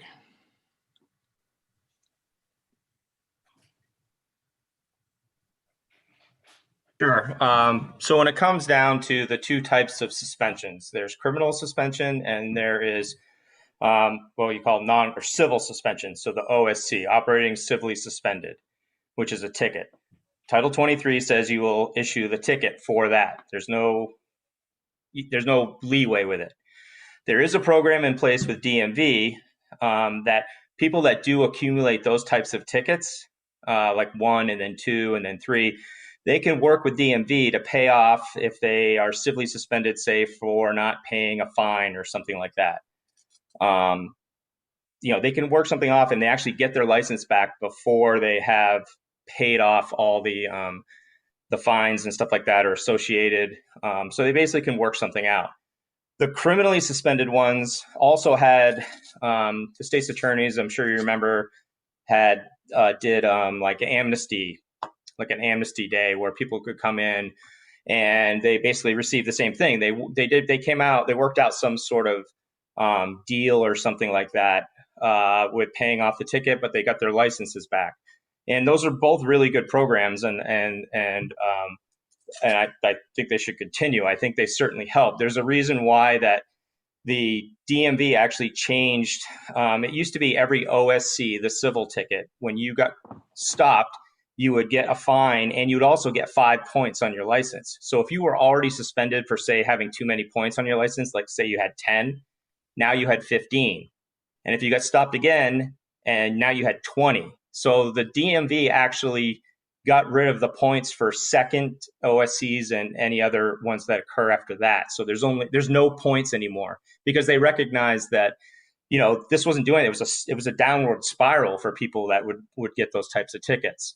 But the officers don't have any discretion. I mean, they have to issue the ticket. And what the chief was saying is in some types of DUI cases or those kind of like serious driving ones, like operating without owner's consent or careless and negligent operation of a motor vehicle, there's a criminal charge and then there's a charge for, like a DUI is an easy one. You have a criminal charge for driving while intoxicated, and then you have a civil suspension that is another court date that you respond to in criminal court, which is different than getting a say like you or somebody gets a speeding ticket and they go to traffic court.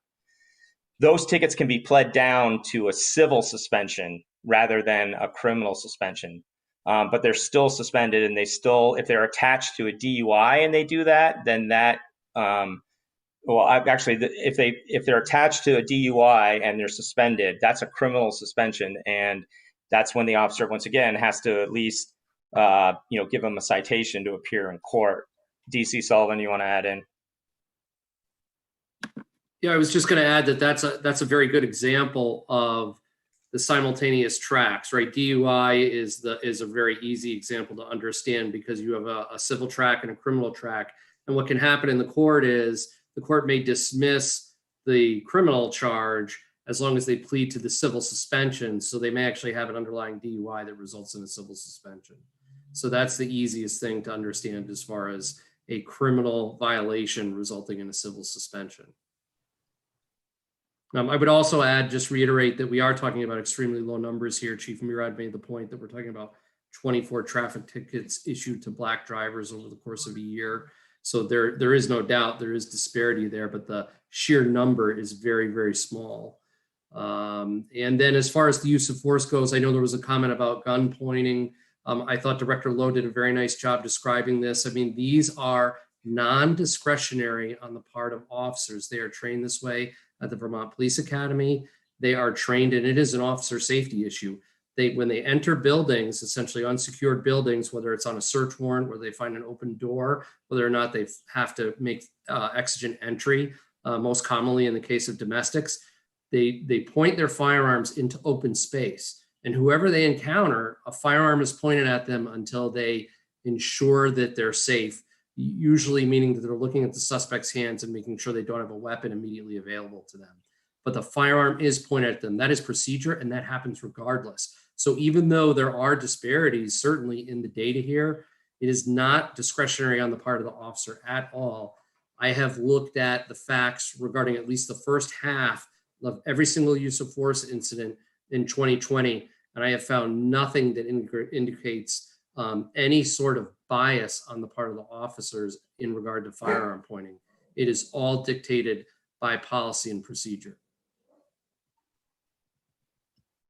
Milo, Milo, followed by Stephanie.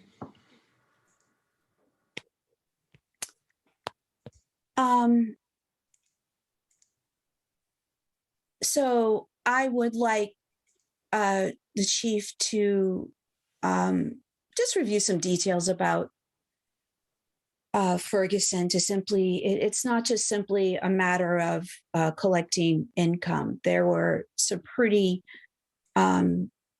systematically racist policies and procedures that were put in place that were allowed to expand until it was a normal way of life for them, for these individuals that were carrying this out. I would, I have, I'm concerned about some of the training at the academy. Training at the academy has been previously discussed in terms of needing to consider changes as to where the training occurs, changes in terms of the training curriculum, the fact that people have been hurt during training.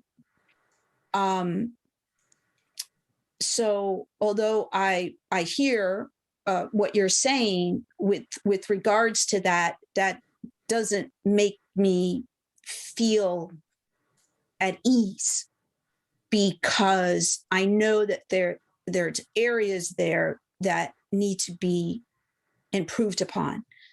I also don't always feel at ease when in general things are said that refer to the way things have always been done, or that's the way we're used to doing it, or not wanting to change something, because I think we need to be willing, when you talk about addressing systematic issues, not being willing to change something or referring to, that's the way we've always done it. That's the language that promotes certain behaviors and bias that becomes systematic.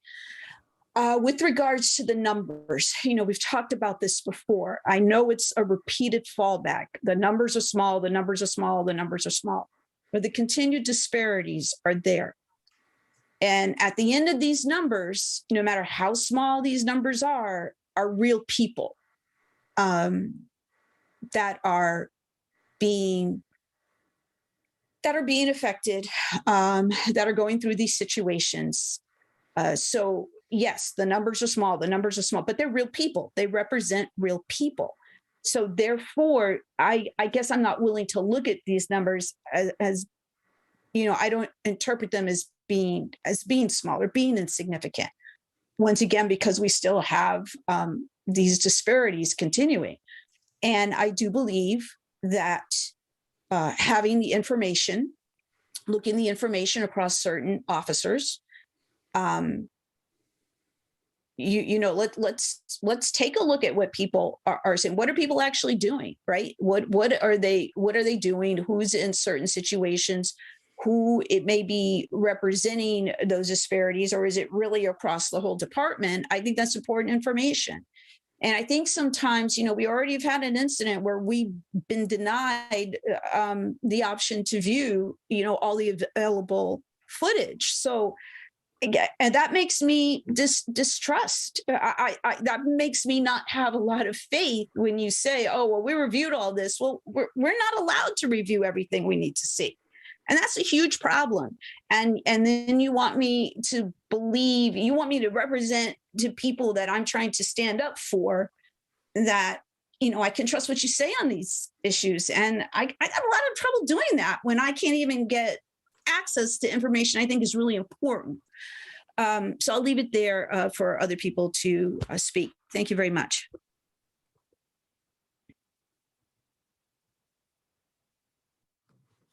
Sorry, Stephanie, the floor is yours. Yeah, I want to just refer to the small numbers issue as well. I find that deeply problematic. Every single person who feels unfairly treated is a person who loses trust in the police department.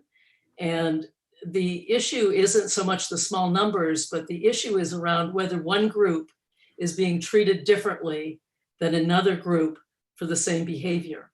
That's the issue at hand. And so there's a small numbers issue in terms of accuracy of estimates, and that's a legitimate one, but certainly not that we should be less concerned because there are small numbers, because in many of these cases on which we have data, there's sort of a microcosm of the broader context that we don't necessarily measure. So a couple of more comments. And let me just say this as a maybe question, comment, not that necessarily you could answer, but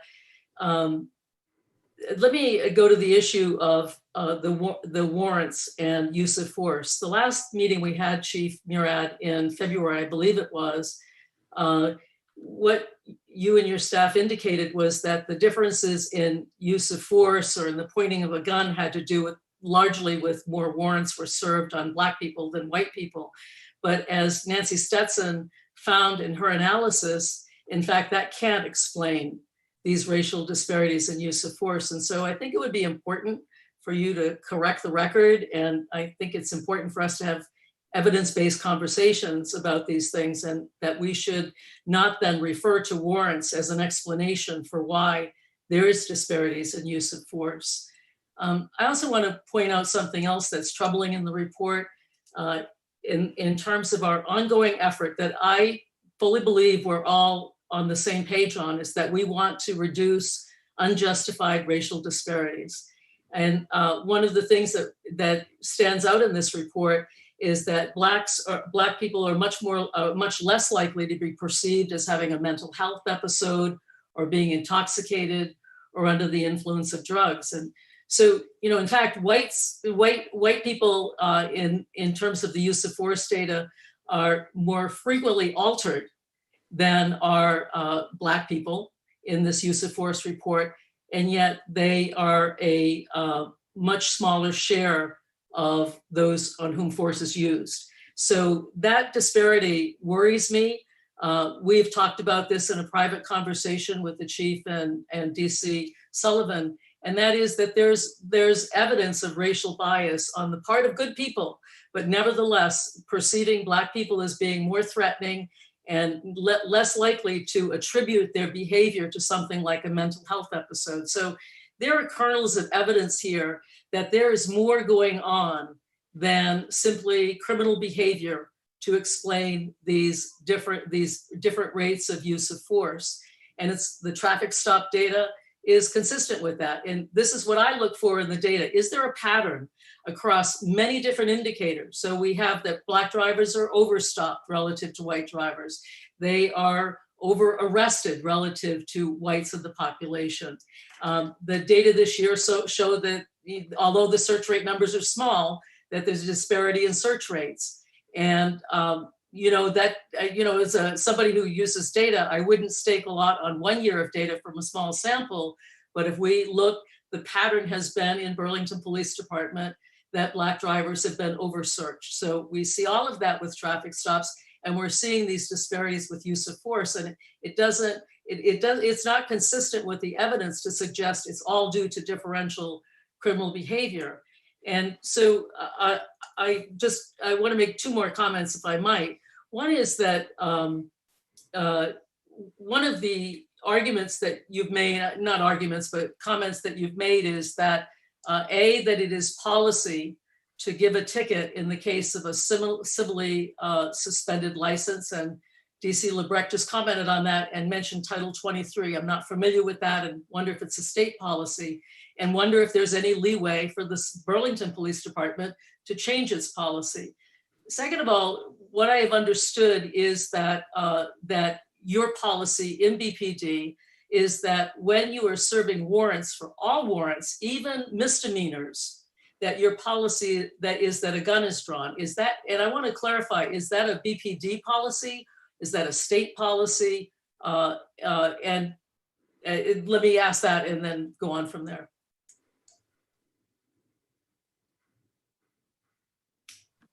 You there? And Sorry. may I just- Sullivan. Yeah, may I just speak to the gun pointing issue? Again, it is an officer safety issue. And so quite frankly, I would not be willing, and I agree with what Commissioner Grant said, that we should always be willing to examine these issues. And just because we have done something one way in the past does not mean we should continue to do it the same way in the future. And we should always be taking a look and reviewing these policies. But I personally would not be willing to alter a policy or tell an officer that they cannot draw their gun entering an unknown premise. I mean, the solution to that is we just don't make entry, but that creates other issues. But I would not be the one willing to say that they can't do that, because it is ultimately an officer safety issue. And I don't believe it. I think you also brought up a great point, Commissioner Seguino, that the issue is that if officers are treating people differently in similar situations, that may indicate bias. I have yet to see that when looking at the context of the data in great detail. Certainly that would absolutely be a problem if we were able to find that. I have yet to find that in the data itself, even though there is no doubt disparity exists in the data. So can DC Sullivan, is it a BPD policy that guns are drawn when serving even misdemeanor warrants? We generally, I mean, you use the term misdemeanor warrant, so we generally would not even do a search warrant. All search warrants in particular would be more for serious cases. We would not be, so there might be misdemeanor arrest warrants issued, but there again, we wouldn't be addressing that with a gun pointed. That's more if we encounter a person just in the course of regular police activity, find out that they have an arrest warrant, and then we take them into custody based on that arrest warrant pre-existing. But we generally don't, and I can tell you this, over the years, we have drastically cut back on the way we execute warrants. We have altered our procedure to make it more safe for all of the parties involved, right? We're not using what we used to call a flood procedure as far as knocking, announcing, waiting, if there's no response, taking a door, entering a premise, and then flooding rapidly through a residence. We just don't do that anymore. because there are safety issues associated with that, both for the people in the residence and the officers involved. So we slowed everything down. We call people out. And generally speaking, I'm not really aware of us executing a search warrant for any sort of misdemeanor, but that would be interesting to take a little closer look at. But off the top of my head, I can't really think of any. You know, they're usually associated with drug investigations, are usually when we're executing warrants. And quite frankly, in the year 2020, it is somewhat of an anomaly. I mean, we haven't really been doing any sort of drug work for the most part when you compare previous years. I have a couple more questions on that, but we'll save it for another time just so I can understand a little bit better the data. So let me ask you this. So warrants don't explain the racial differences in use of force. And nearly half of all firearms pointed or firearm pointed incidents, if you will, involved a Black subject, even though Blacks are only roughly 6% of Burlington's population. So my question is, why are police officers in Burlington so much more likely to point a gun at Black people than white people? So I can speak to that again, and from what I've looked at, looking at least the first half of 2020, again, all of these were non-discretionary. So for example, there are high-risk incidents, and I believe Nancy Stetson touched on this, is that they were associated with information, officers responding to an incident where there was information that the subject was armed with a weapon.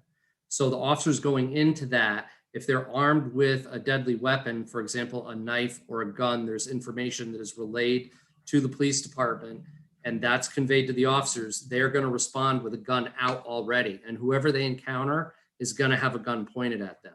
For a high-risk motor vehicle stop, if there's information that a subject may be armed with a weapon in the car, guns are pointed at that car, and people are ordered out of the vehicle, and whoever steps out of that vehicle, a firearm is pointed at them until they're secured and taken into custody. And we can be made sure that there are no firearms involved. So there are other things other than search warrants, but all of these are policy-driven, non-discretionary that I have looked at so far for the first half of 2020. It's not like an officer just encounters something on the street and perceives it a certain way and reacts to something and then draws a firearm. I haven't seen that yet in the 2020 data set. Now, that's not to say that wouldn't happen. I can think of one incident, I don't know that it was 2020, where it was a Black subject who showed up at the police department threatening to stab a supervisor, and the officer realized they had a knife in their hand as they were telling the officer that, and the officer reacted to that and pulled their gun and pointed at the subject. But that's one of the few incidents that I can think of where an officer actually reacted to what they were presented with visually and then pulled a firearm. So to say that they're encountering Black people in general and then are more apt to point a fire at them, I don't know that that's really accurate. Again, most of these, they're pointing firearms at vehicles or into space as they enter a building, and whoever is, you know, they're ordering people out. Again, they're generally ordering people out of rooms, and then whoever exits that room gets a firearm pointed at them, whether they're Black or white or whatever race they may be. Thanks. So, you know, I think there are a few issues that emerge with this, and that is that I think you make a good case that a lot of this is due to policy. And, you know, an interesting question is are the policies themselves driving this? And are there ways that policies could be modified to address these problems in a way that keeps everybody safe, but understanding that its policy is driving some of these disparities? You know, for example, a question is whether there are different tactics available in these or other situations that would allow officers to draw their weapons less overall. And I know that you can't answer that now, but I think what I'm reflecting to you is the concern that community members feel about these racial disparities and the importance of really digging in and addressing them and finding ways to address them. What you're describing to me, I appreciate the detail, but we actually don't have those data, the detailed enough data. And I think it's important for us to be able to see the data on which you rest your claims. And I'm not saying I distrust you at all, I don't.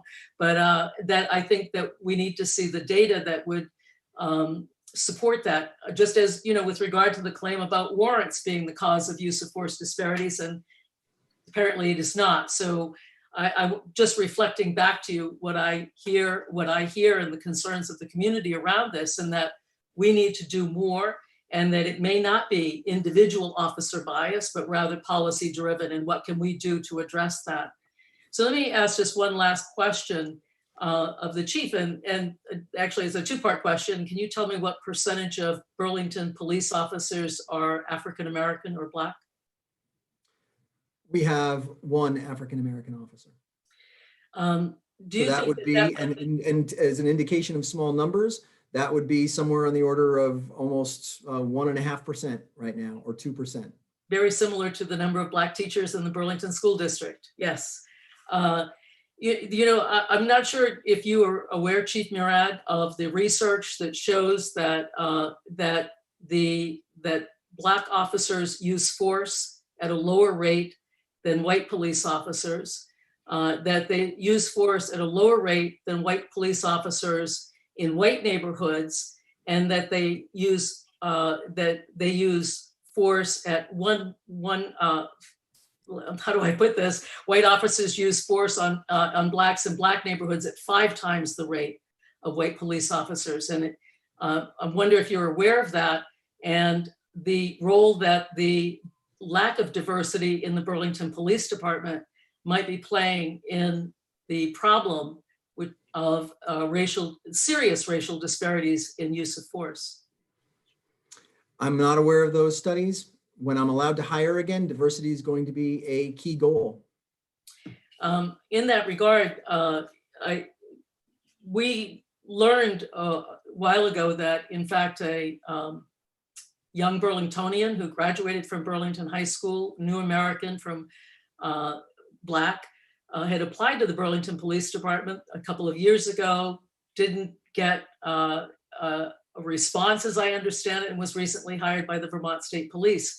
And so it seems to me, once again, that the Burlington Police Department has to do better. And insofar as if there is a possibility of hiring again in the future, I would ask, what are you doing now to develop the networking strategy to ensure that you have a rich, diverse pool of applicants? Well, certainly we hope to be able to get people to be CSOs. We're hopeful that the CSO program is a way towards that. The Beach and Park program has been a way towards that in the past. And we've brought aboard people of various communities on the Beach and Park program. And so those are things. I don't know the case that you're talking about, and could look into it for you as to why, and be able to speak with you privately. I'm not going to speak publicly about why somebody was or was not taken in as a prospective employee or as a recruit, but we can definitely look into that. The change, getting our body is more diverse. If I look at the hires since 2017, it's significantly more diverse. It's also more diverse with regard to gender. And we are trying to build on that once we get the opportunity to do so. Thank you.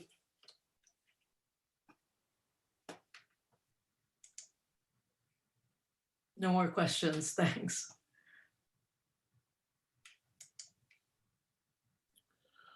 Are there any further questions for the chiefs with regards to this report?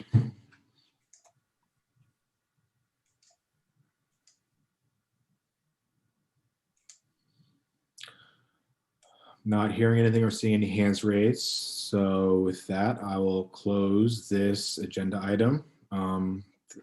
Thank you again, Nancy and Brian, for the report. And for everyone's questions and comments and responses. Moving on then to agenda item 5.05, which is strategic plan from BPD to address downtown bar closings. I guess with that, I'll give it back to the chiefs.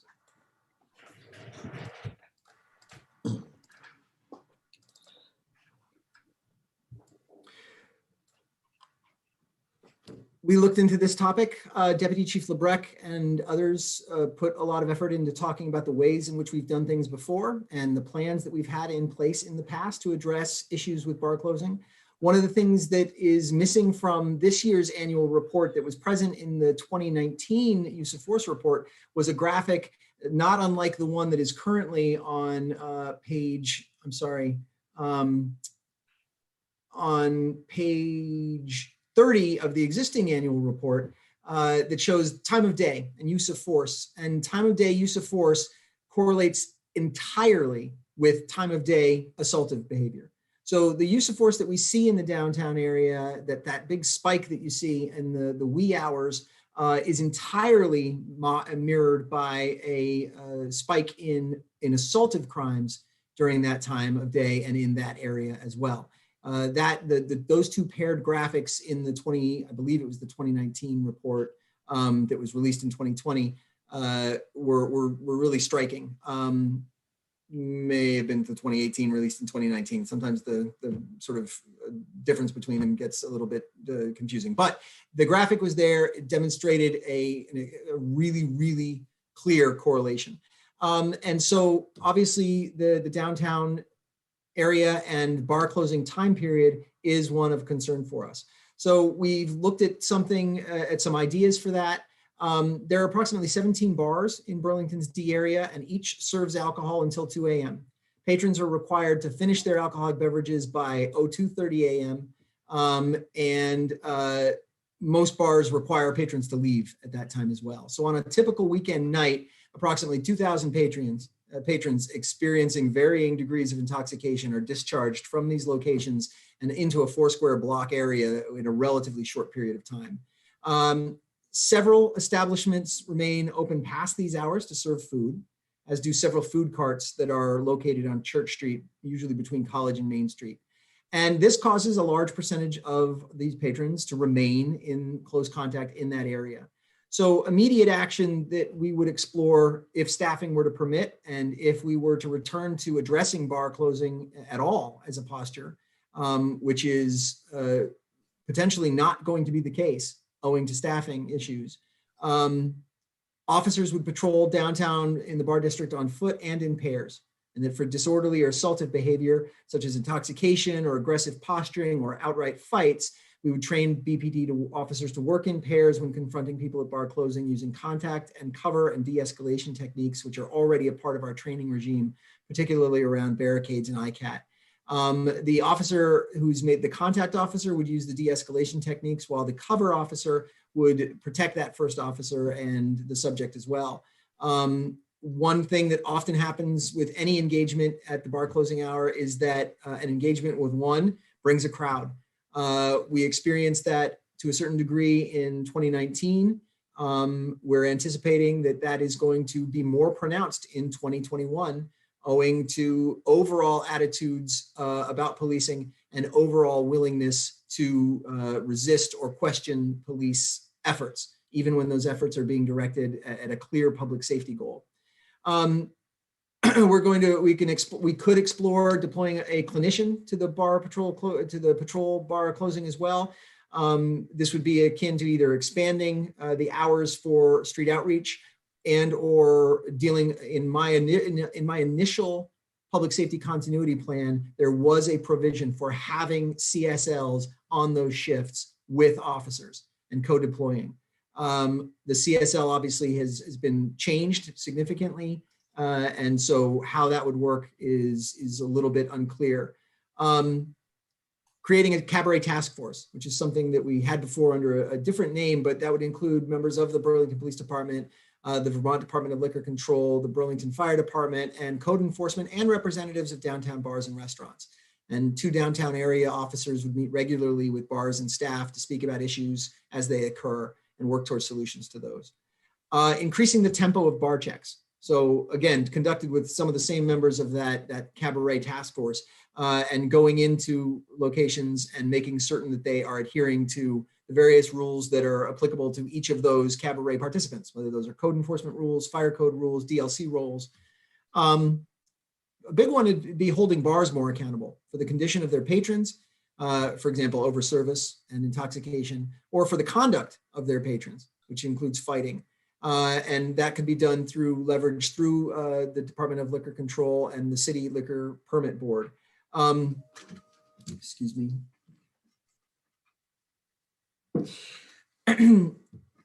This would require bars to make intoxicated individuals leave the premises and require bars to provide transport for those individuals to a safe location that could be determined by either by the patron, him or herself, depending on his or her condition, or the friends, and probably would be done via Uber or Lyft or taxi. And this could be a part of the rules that are stipulated to bars and restaurants when they renew their cabaret licenses with the city. It's not dissimilar to rules that exist currently that require them to report fights and call the police when fights occur on their premises in order to keep their liquor license. And finally, a review of bar incidents on a monthly basis in order to look for repeat violations. And that could be a component of that cabaret task force as well. There's some long-term ideas that exist. These are a little bit more fanciful. They are outside the box, and they would require a good deal of cooperation outside the city, including at the state level. I think perhaps the police commission would be a great venue to try to make those things happen and to use the unique authority and power of the police commission to lean on state agencies to make these kinds of changes. But to amend the law to allow bars to remain open until 5 a.m. Let the bars stay open later, which will prevent the exodus of approximately 2,000 patrons onto the street all at once. They will dribble out in smaller groups and leave at times that are not, that don't create a crush. This would be very unpopular, but require all food services to stop at 2 a.m. So a bar that, for example, serves a lot of pizza might not like this, Mr. Chair, but it would have a twofold effect. And it would encourage patrons to leave that bar earlier, because if they want to get food, they're going to have to go to some other location or get the food before 2. And it will diminish the rationale for remaining in downtown after the bars close. And it would certainly be not just the restaurants or bars, but it would be the food carts. I wouldn't be able to serve after that time period as well. And then create a system that the bars use in order to share information among themselves about individuals that they have ejected. Because obviously, if the ask for bars to actually eject people and see them home were put in effect, this would be mooted. But if that one were not put into effect, then ask the bars, mandate that the bars create some kind of knowledge sharing that says, guy in the blue polo has been quite a customer tonight, and we have ejected him. And if he comes your way, don't let him in. Because inevitably we get calls to locations as police where we deal with an individual who is being a handful. We address that situation, and if it is not addressed through enforcement and or custody, we will get a call a half hour or an hour later, and lo and behold, it's a new location and it's the same individual. So the ability to actually prevent that person from moving from location to location would be a key. If I could, Chief, there was one more, probably got lost in the list there. Was also with BPD working with the bar staff on de-escalation as well, and maybe cutting off the whole thing before it even gets to a point where police need to get involved. So we could work with them in some of our techniques that we are trained in for de-escalation. I apologize, DC LeBrecq, I missed that one. It's number 3.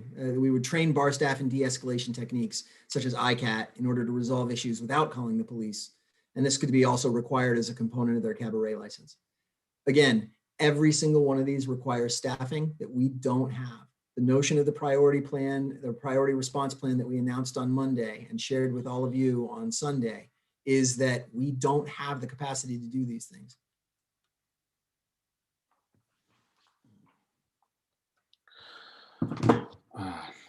Thank you for that. Sorry, I see Stephanie's hand raised. The floor is yours. You are muted, I'm sorry. Again, thanks for that. Those are some really interesting options. It seems to me it would be useful for you to put that in writing as a strategic plan to be posted on board docs. I mean, I think that some of these ideas we don't want to get lost. And so I'd welcome you doing that and making that publicly available.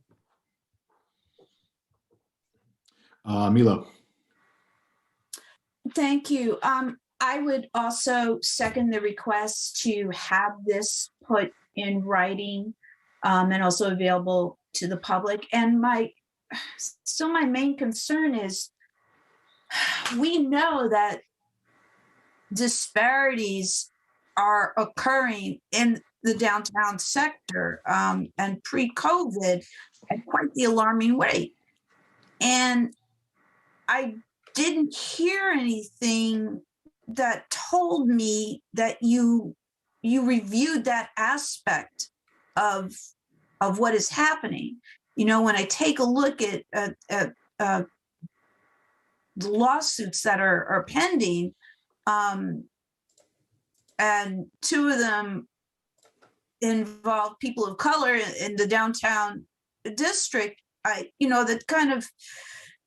just think that's an element that, we needed to hear. We needed to hear, because that was the really big thing that just stood out, that certain officers put in certain positions at certain times of day in that downtown corridor are doing certain things to certain people. So I'm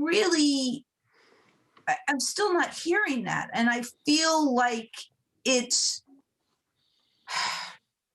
these things are hard to discuss. And sometimes it is really hard to admit if someone has a bias issue.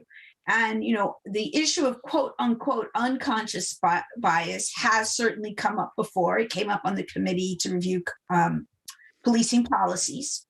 And, if someone is unbiased policy, if they have unconscious bias, can they be held responsible for that? Well, yes, they can. They have to recognize their unconscious bias and work to correct that. So I still think that that's a real big missing part of the conversation. So there are some ideas in there that are definitely well worth pursuing.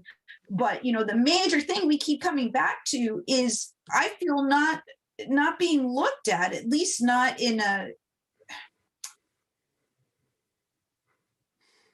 I feel like you don't want to believe that's an issue, which is why you can't bring yourself to address it, because it's come up multiple times. Can we have this addressed? And still, with a vast improvement upon reviewing other ideas, we still don't have what is at the root of driving it,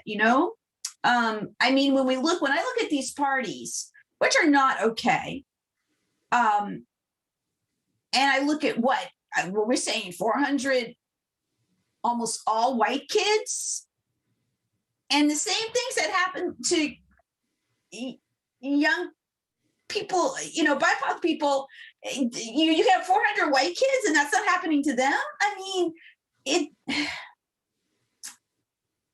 These are things that I think about, and I know other people think about. So I'm just putting it out there, gentlemen, for you to also think about. Thank you.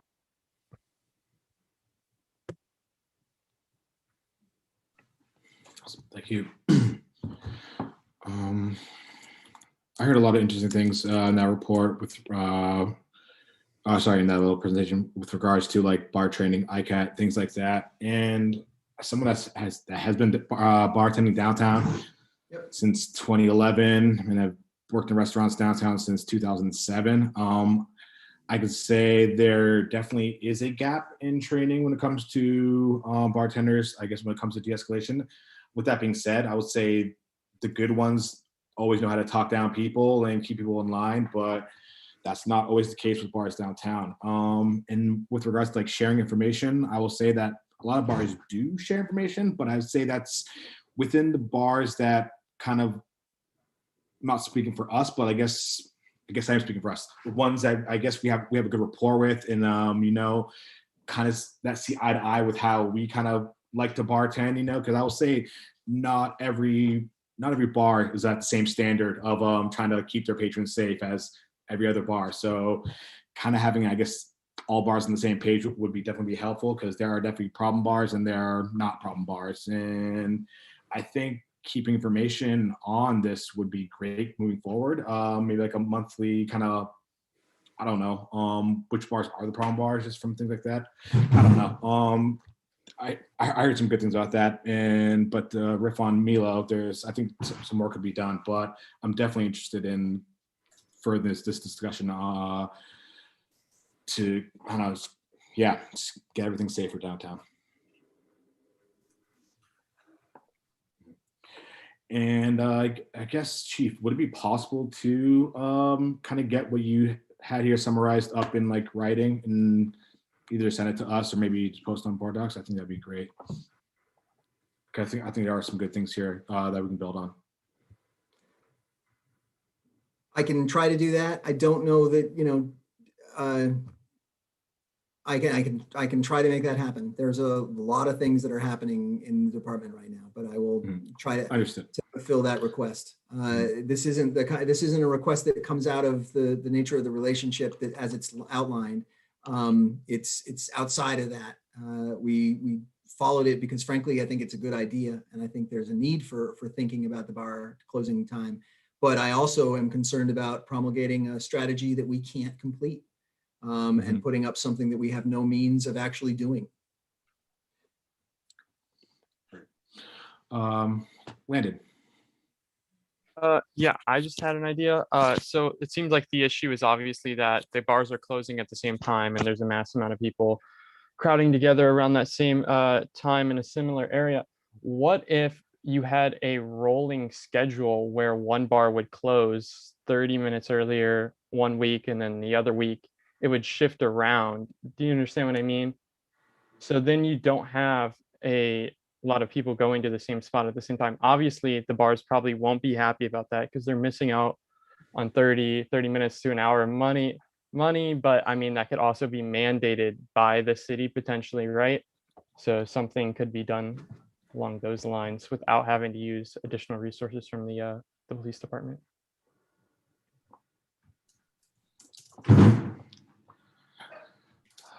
Thank you. I would definitely foresee some pushback by some bars, but that's, I think honestly, all options are on the table these days. DC LeBret.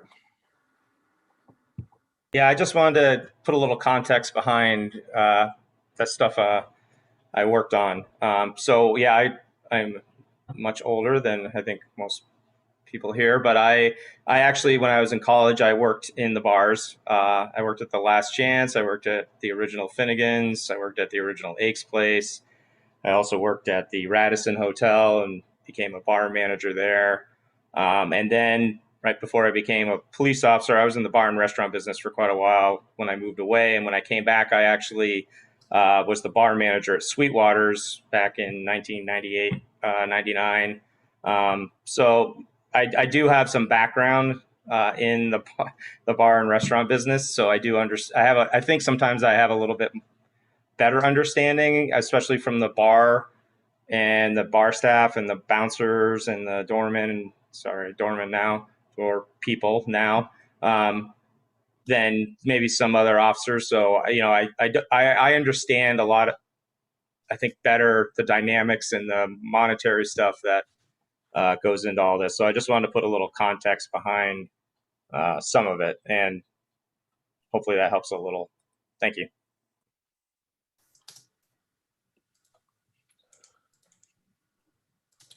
Any further questions or comments for the chiefs regarding this agenda item?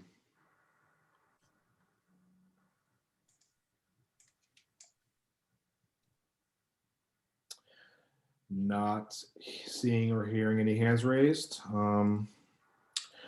Closes that agenda item and moving on to agenda item 6.01, use of force incident report. With that, I'll give it back to you, DC LeBret. Thank you. Everybody, I think we were able to get a copy out, right, to most of the commissioners. So I'll go through it. There were 7 incidents in April. There was a total of 1,641 incidents, calls for service in the month of April. Out of those 7, there were 7 incidences of use of force, and there's a total total uses of force was 8. The percentage of use of force incidents versus total incidents was 0.42%. The race, gender, arrestee, subject in the use of force incidents was 1 black male, 3 white males, 2 Asian males, and 1 white female. The first incident was a trespass issue. There was a complainant who called and officers were dispatched. The caller was a property manager of an apartment building, and he had been notified by a tenant in that same building that there were subjects inside a vacant apartment on the second and third floor of the building. Officers arrived, and then they had to search the second and third floors. Per training, the officer that we're speaking of drew his firearm. During the search, one officer encountered two subjects in a room and ordered the male to show his hands. The subject complied. The second officer that arrived after hearing the other officer yelling and secured the subject, and the officer who was pointing his firearm holstered his firearm. They ended up getting a trespass notice from the property owner. The subject was a white male, age 43, 6 feet tall, 200 pounds. There was one officer who used force, and that was a firearm actively pointed. Neither the subject nor the officer were injured. The next one was, I'm sorry, I missed the incident number of that. I apologize. Was an arrest for a felony burglary and a petty larceny from a building. Complainant there was a caller that was the complainant, and officers were dispatched to the scene. The caller stated the arrestee had entered the employee-only area of a store that was open 24 hours and stole money from a cash register located in that back area. The subject then fled through the store outside and left the scene in a motor vehicle. The caller gave a description of the motor vehicle, and that was relayed to the responding officers. An officer that was driving around looking for the vehicle spotted it a short time later. The officer observed the vehicle speed up and make some evasive maneuvers before he was able to stop it. The information that the officers had received at that time was limited, and based on the operator's actions driving the vehicle, the officer did draw his firearm and pointed it at the vehicle. The officer called the subject out of the vehicle and had them walk backwards towards his location. The officer pointed the firearm at the arrestee at this time. A second officer arrived on scene, searched the male, located no weapons, and they took the subject into custody. The officer holstered his firearm. It was a white male, age 37, 6 feet tall, 260 pounds. One officer, firearm pointed in the verbal direction that he used to call the arrestee out of the car. Neither the officer nor the arrestee were injured. The next one was a domestic assault incident. A complainant called and officers dispatched. The complainant stated she had been assaulted by her boyfriend and he was currently destroying property at the residence. She also stated he had a knife earlier and was unsure if the subject still had the weapon on him. Officers were able to locate the male subject and were able to talk him into coming to the front of the residence. At this point, the officers were using a shield and a stack of officers. Officer number one was the lethal cover for the team and had his firearm out and pointed at the male subject until he was handcuffed and searched for weapons. The officer then holstered his firearm. During the following investigation, it was uncovered that the female had lied about the assault and the knife at the time. That was a white male, age 33, 5'7", 210 pounds.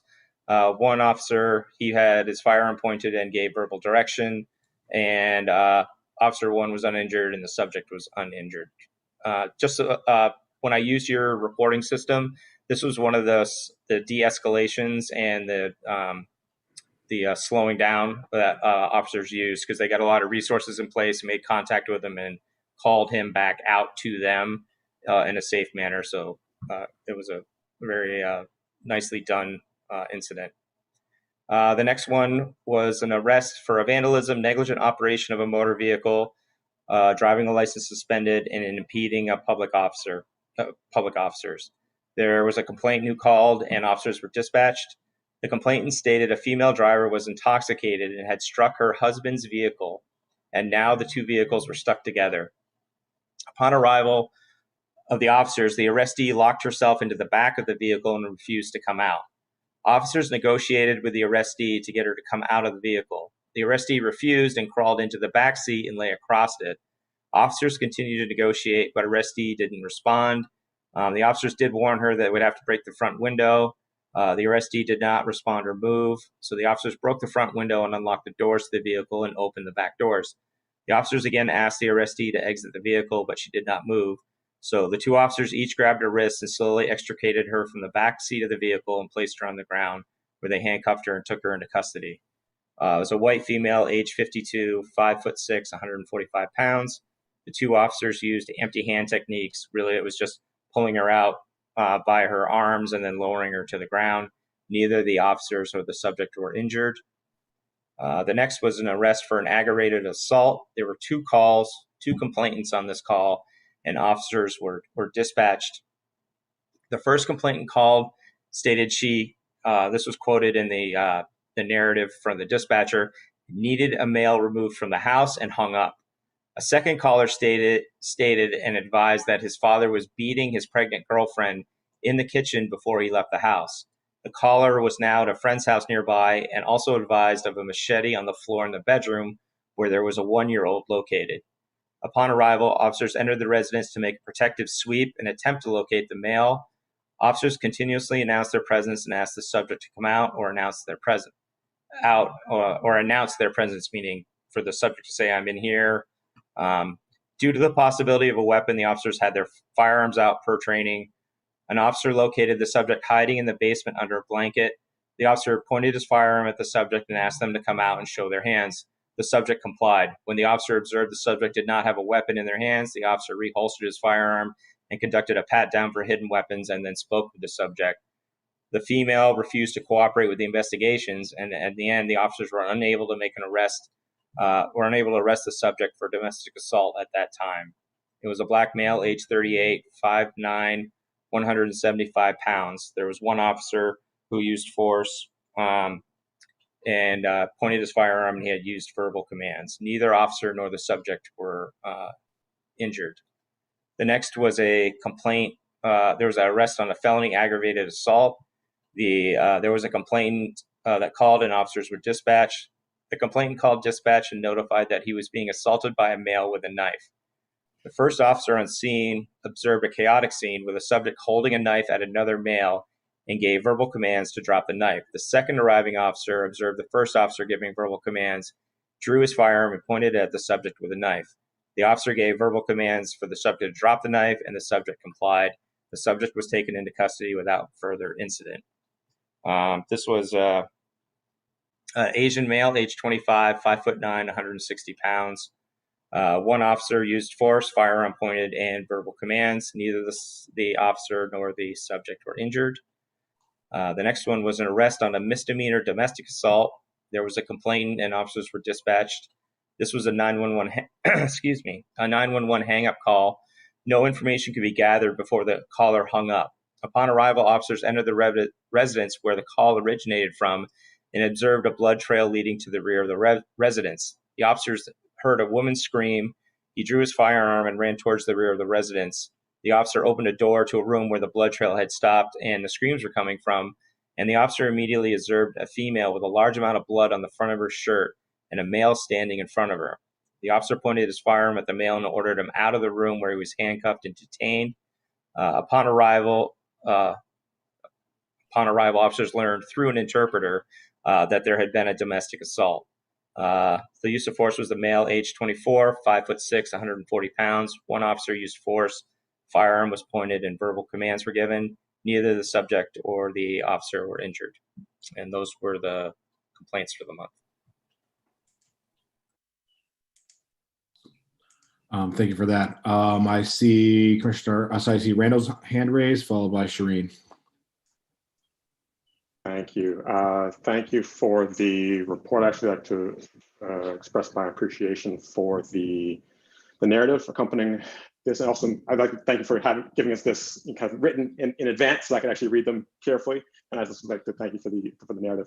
I think that it will help the commission as it thinks about, as it speculates about whether or not there might be ways of modifying department policy regarding kind of the drawing of firearms, perhaps reduce any discrepancies about kind of racial uses of pointing firearms, to have that information so you can say like whether or not there are any of the individual cases in which people think that decisions ought to have been done differently.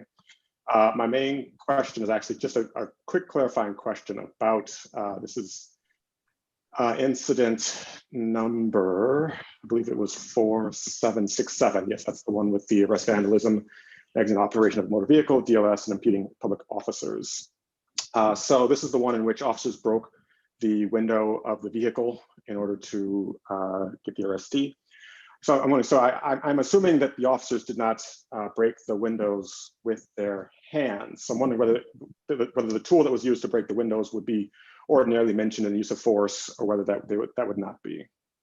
I honestly have never heard it used in a use of force report unless they use their PR-24. Most officers carry now on the like a little, it's just like a little spring-loaded thing, and you put it on the window and let it go, and it shatters the window, and you just push the glass in. But if they did smash it with their PR-24 or something like that, that should be in there, and I can look farther into that incident and see what they used. Okay, thank you. And so then this is I'm asking this, and I don't expect you to have concrete information, detailed information right now, but can you think of very many instances in which a vehicle window would be broken, or kind of a house would be forcibly accessed, but it would not result in any other use of force report? I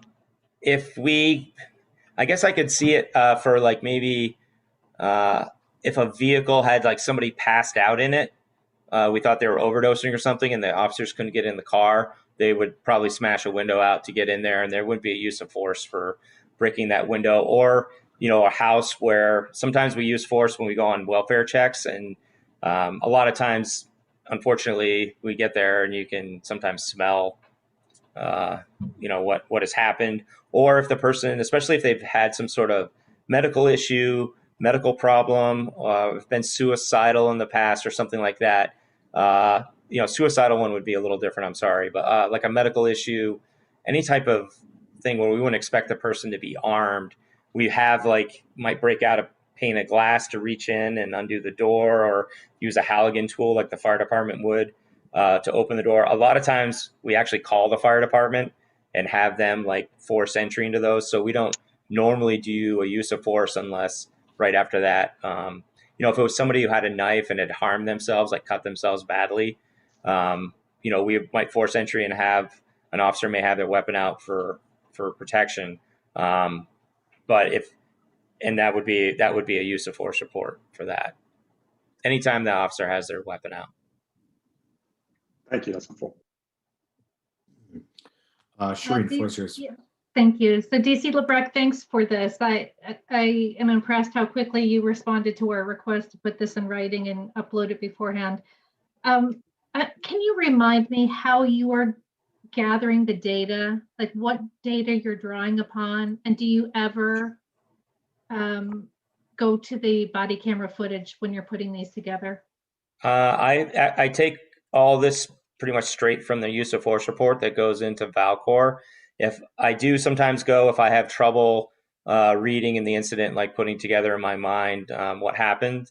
But I will say that DC Sullivan and the use of force group that reviews these makes sure that the officers articulate exactly, what they saw happen. And if they don't write a good report, or they're missing details, they'll make sure that the report's written correctly before it gets to the point where I see it. So most of these are very well written. I also go up into the incident. It's all included in the entire incident. So if there's been an arrest or something like that, I'll go up and look into the actual incident and the arrest, like the affidavit, sometimes to gather the whole story, because the use of force report will sometimes just contain those moments in time where the officer was using force, what led up to it, but not what happened after. I can give you a good example. In the last one here with the Asian male, it turned out that he was actually the one who was assaulted by the female, and she was the one that was arrested upon investigation. I should have put that little part in, but when the officer went into the room, the first thing he saw was she had assaulted him, and he had pushed her, or I can't remember, he had pushed his hand out and struck her cell phone, and it hit her in the nose and caused a bloody nose, and that's where the blood had come on her shirt. But initially the officer heard her screaming, so when he opened the door to that room, he sees him standing in front of her and her covered in blood. He assumed that she had been assaulted by him, so we took him into custody at that time just for everybody's safety. And then upon investigation afterwards, it was the female actually who had assaulted the male. Great. So I That's very apologize helpful. for that one. No, thank you.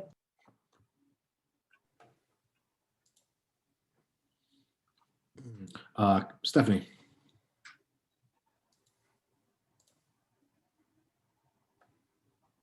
You are muted. For the millionth time. Thank you for that, and thanks for the filling out that table. It was really helpful to have all of that together. With regard to this last incident, your report didn't, did I miss it, or did it indicate the race of the woman? Sorry, she's Asian female.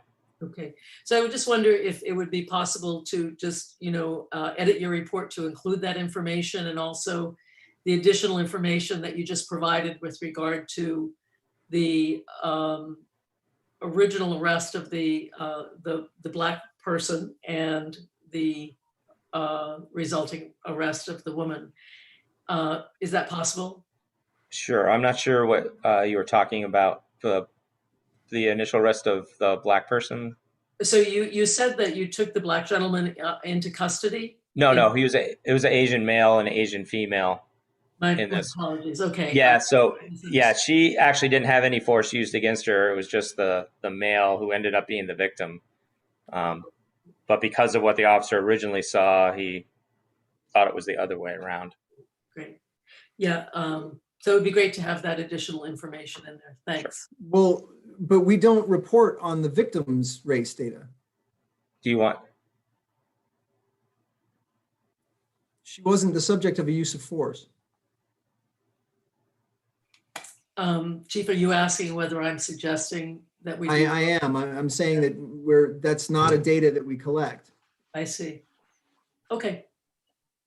I mean, it is in the incident itself. That's why I know what occurred.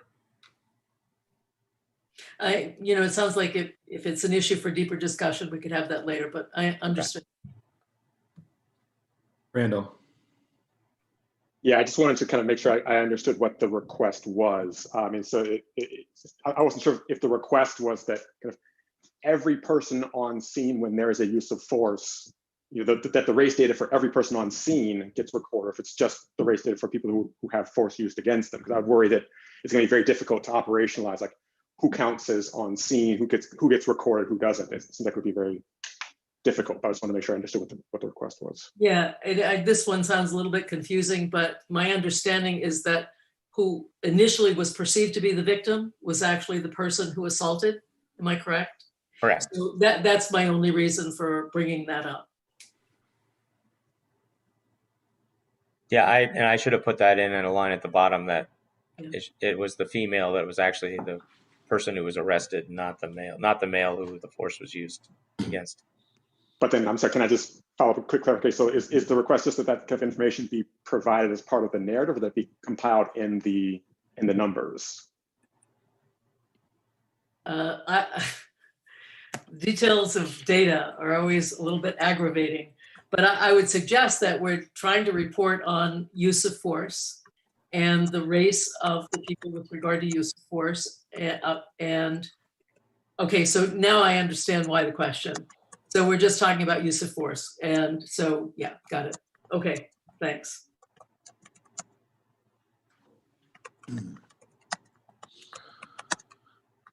Are there any further questions or comments with regard to the use of force reports for either the chiefs?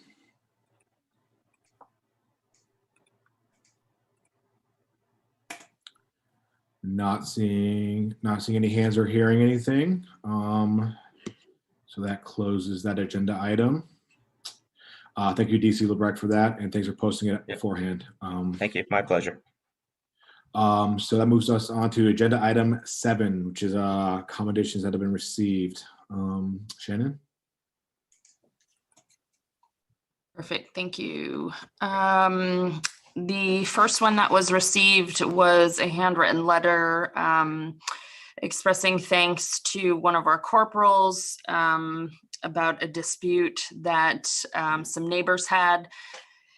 He stated that he was impressed with the corporal's politeness, professionalism, and efficiency in dealing with both him and his neighbor, and that he looked forward to that corporal helping the two neighbors end the friction between them.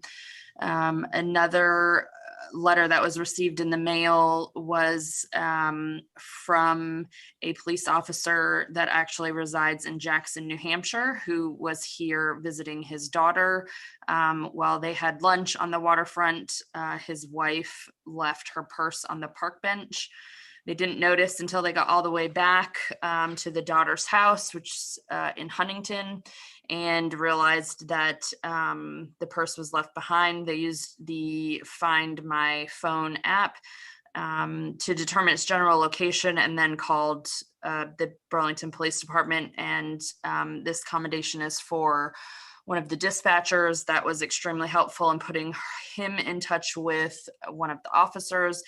They explained the situation, and the officer went down to the waterfront to the location of the phone and retrieved not only the purse, but the phone and all of the possessions that were still inside.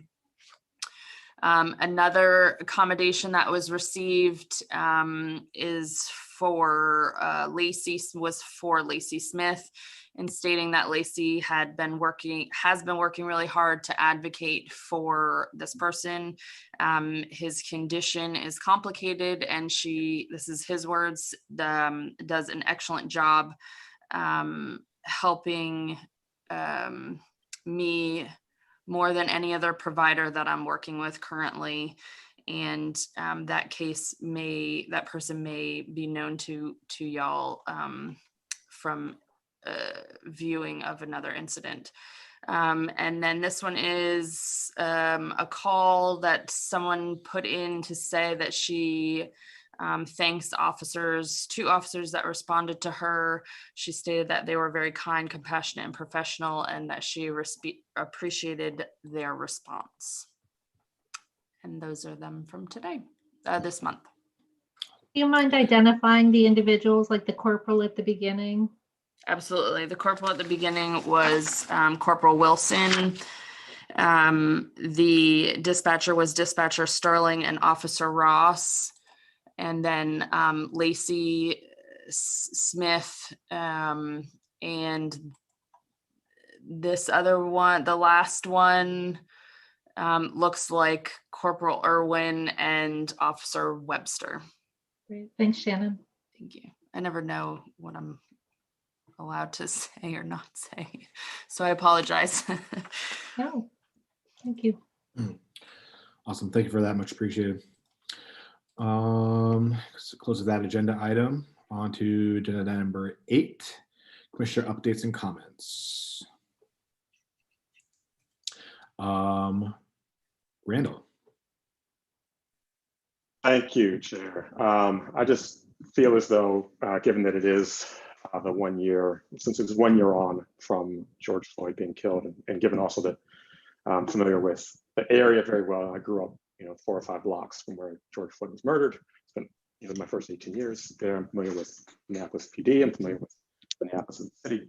I just want to say, a few things. I actually think that in some ways, the accountability side of the equation kind of worked as well in Minneapolis as one could expect it to go. There were policies in place that allowed not just Officer Chauvin, but all of the officers on scene to be terminated from MPD without taking very long. So that was good that they had those policies in place. Legally, right, as we saw from the justice system, at least criminally, Officer Chauvin was convicted. That is also good and appropriate. So in that way, I think the accountability side worked out as we would want it to. Now, there's still some things to worry about, right? I mean, there's, particularly we might worry about the initial report that came out of MPD, which suggested, which initially presented the death of Mr. Floyd just as a kind of a death owing to a health incident of a person under custody. So we're not worried about whether or not there would be safeguards in place to make sure that would be caught without needing to resort to just to a cell phone video taken by a bystander. But so I'm optimistic, at least, that many of the things that allow for that accountability to happen in the case of Officer Chauvin and MPD also exist for the most part with Burlington PD. I think that we have some of the same policies in place that allow for that kind of accountability to happen. I think that Burlington PD also has at least some additional safeguards. That if somebody dies in officer custody, the police commission will be able to see some of that, and so I think there'd be less of a worry that the department could present that information in a completely different way than would be appropriate. Although we might still worry about whether or not kind of the police commission has access to all the information they would need to ensure that certain incidents which might be problematic don't escape our attention. So we always might want to keep a look at that. But of course, accountability is only one piece of the puzzle, right? And so, and one, I think that in this case, there's a kind of perfect storm of, that allowed for that accountability to happen. Even in the case of Officer Chauvin, you still have, use of force officers testifying and during the trial that, this was kind of in accordance with typical officer use of force, that the reasonable officers might behave in this way. And I think it is the existence of department policy, which says, some of these behaviors are not permitted, and the recognition that a reasonable officer would have to accord with department policy, which allowed for some of those moves by the defense to not work. But in some ways, it was a kind of perfect storm. And I think that there are a lot of cases that we might worry about with officer misbehavior, officer misconduct, potential officer misconduct around the country, where those conditions don't hold, right? And so some people say, oh, this is a case with, now that Officer Chauvin has been convicted, that indicates that something different is going to happen in other cases going forward. And there's no particular reason, I think, nationwide to think that. We still have to worry about whether or not those conditions hold. So I think that there's still things to worry about with respect to accountability. Some of those things can be done by, Vermont state legislature, right? Qualified immunity can be addressed by the Vermont state legislature if it wants to. But there are other things that I think can be done by the city as well.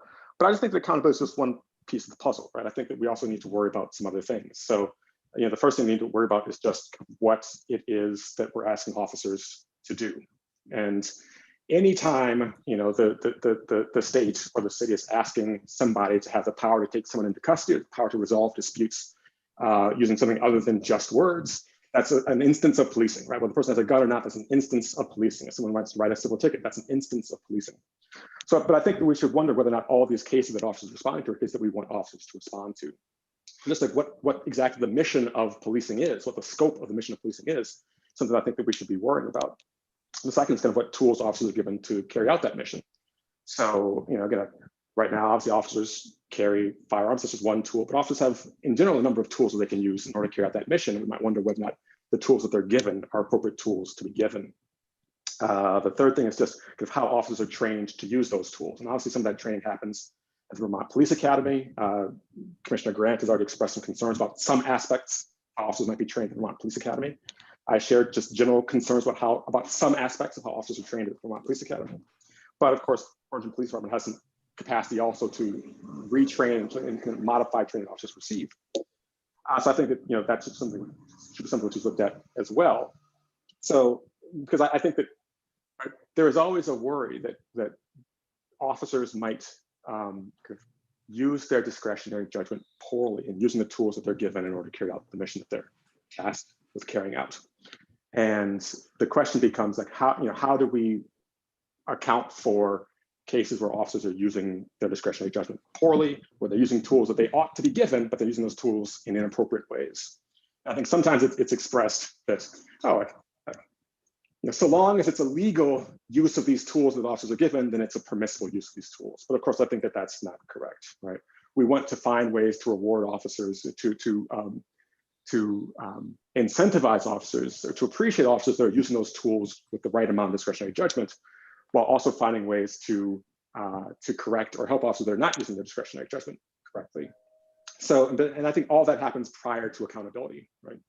Then with accountability, of course, you want to not only be able to hold officers responsible professionally, whether that's kind of suspensions, whether that's being fired, whether that's being decertified, but also to hold officers liable civilly and criminally when it's appropriate.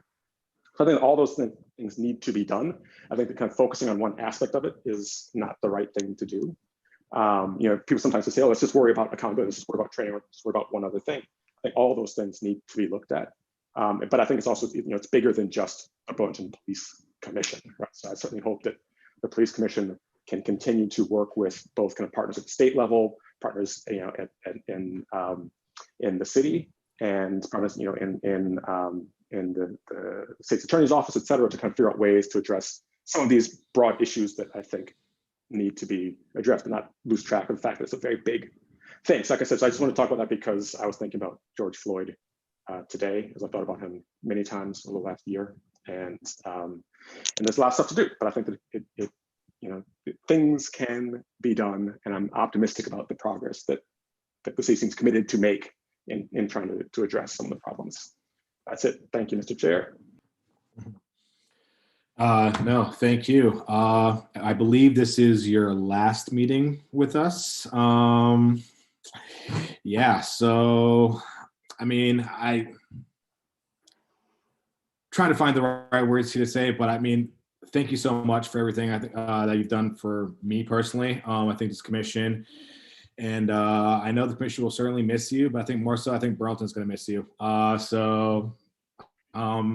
Honestly, from the bottom of my heart, thank you for everything you've helped me out with. Always being there, answering my phone calls or responding to my emails at 2:30 plus in the morning. I don't know how you were able to do that. Thank you for all that. But yeah, just thank you for your work, commitment, and your leadership throughout all this. So second the border opens up, you'll be getting a phone call from me for sure. So thank you very much, and good luck and Godspeed. You've all got my phone number. Always happy to take any calls. Stephanie. Randall, I want to thank you too. I'm sorry I had such a short amount of time to work with you on the commission, but I so appreciate your thoughtfulness and your analytical skills, and it's really added tremendously. So I really want to thank you. Awesome. Any other commissioner updates or comments? Well, I had one, but now I thought we had one more month with you, Randall. I will say that your brain is what I admire you, and I am so grateful for what you have brought to this commission. There is no question in my mind that you have made it a better commission, and I'm so grateful for that. So on to my business. I just wanted to let you all know what I'm doing with complaints that come into Jabu and me. Jabu is passing them on to you. DC Sullivan and I have communicated, and Stephanie as well, on how do we make sure that the commission is on the same page with the department and making sure that all complaints that come in are seen through to completion and tracked. So for now, until we're able to get on the same system, I'm maintaining my own spreadsheet. And then I thought when we're in executive session, we can make sure that we're on the same page with the status of each of the cases. I don't know how folks feel about that, if you'd like to see something else, but this is just an interim measure to make sure we don't lose track of anything that comes in. I have no problem with how it's being done on the interim until we get a better system moving forward. Okay, and DC Sullivan, I presume we'll continue to work on that so that, access to your system at some point, your tracking system. Yes, I mean, we are currently also using the spreadsheet. I know we have published somewhat of an anonymized version, but I think we would come up with something a little different as far as sharing it with the commission. Okay, that was all I wanted to just make sure that folks were aware and had input if they disagreed with how I was approaching it for now. Okay.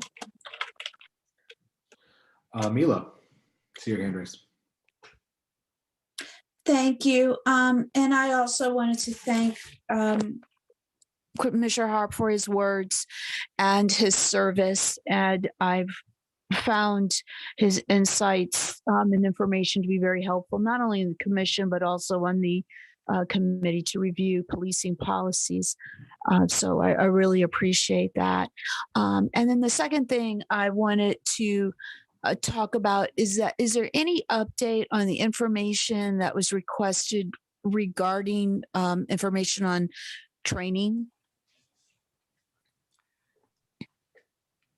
Chair and Commissioner Grant, if I may, I do sincerely apologize. The records department that handles and training that handles keeping track of all of that, initially was able to pull that spreadsheet very quickly on the very broad view of the dates and what the topic was on the training.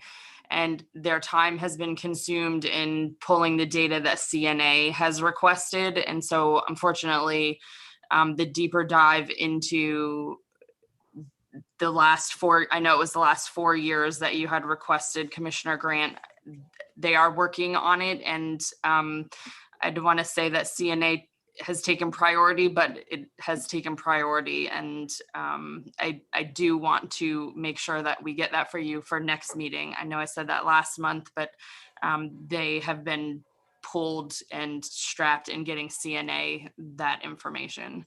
And so I apologize. Okay, understood. Thank you very much for the update. I definitely understand. Thank you. Thank you.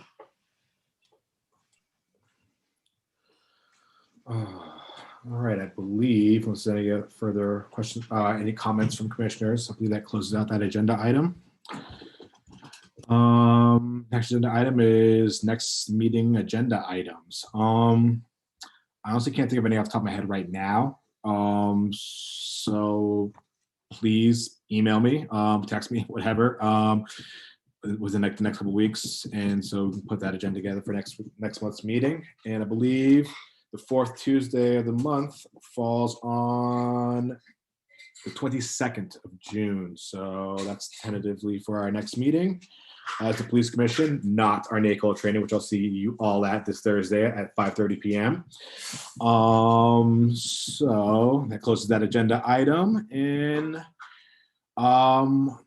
I would like to make a motion to go into executive session. Oh, sorry, before that, we have things to discuss in executive session. So I'd like to make a motion to go into executive session to discuss citizen complaints and officer discipline.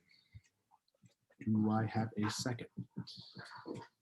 Seconded by Commissioner Seguino. All in favor of going into executive session to discuss disciplinary matters and citizen complaints, raise your hand or say aye. Aye. That passes unanimously. I want to say that at the conclusion of executive session, we will adjourn the meeting and there'll be no actionable items taken. So, what am I forgetting here? So with that, I say it is 9:13. As always, I have to use the bathroom at this point of the meeting. So I say we recess and we reconvene in 7 minutes, which would be 9:20 for executive session. And Jared, I did send you an email, so you have that link. Okay. Thank you so much. Awesome. And so with that, thank you everybody in the public that's still tuned in for us. Hope to see you at 5:30 p.m. on Thursday for NACOLE training. Thank you again, Randall, for everything, all your service. And yeah, we'll see y'all in a couple days. Everyone have a good night. Thank you.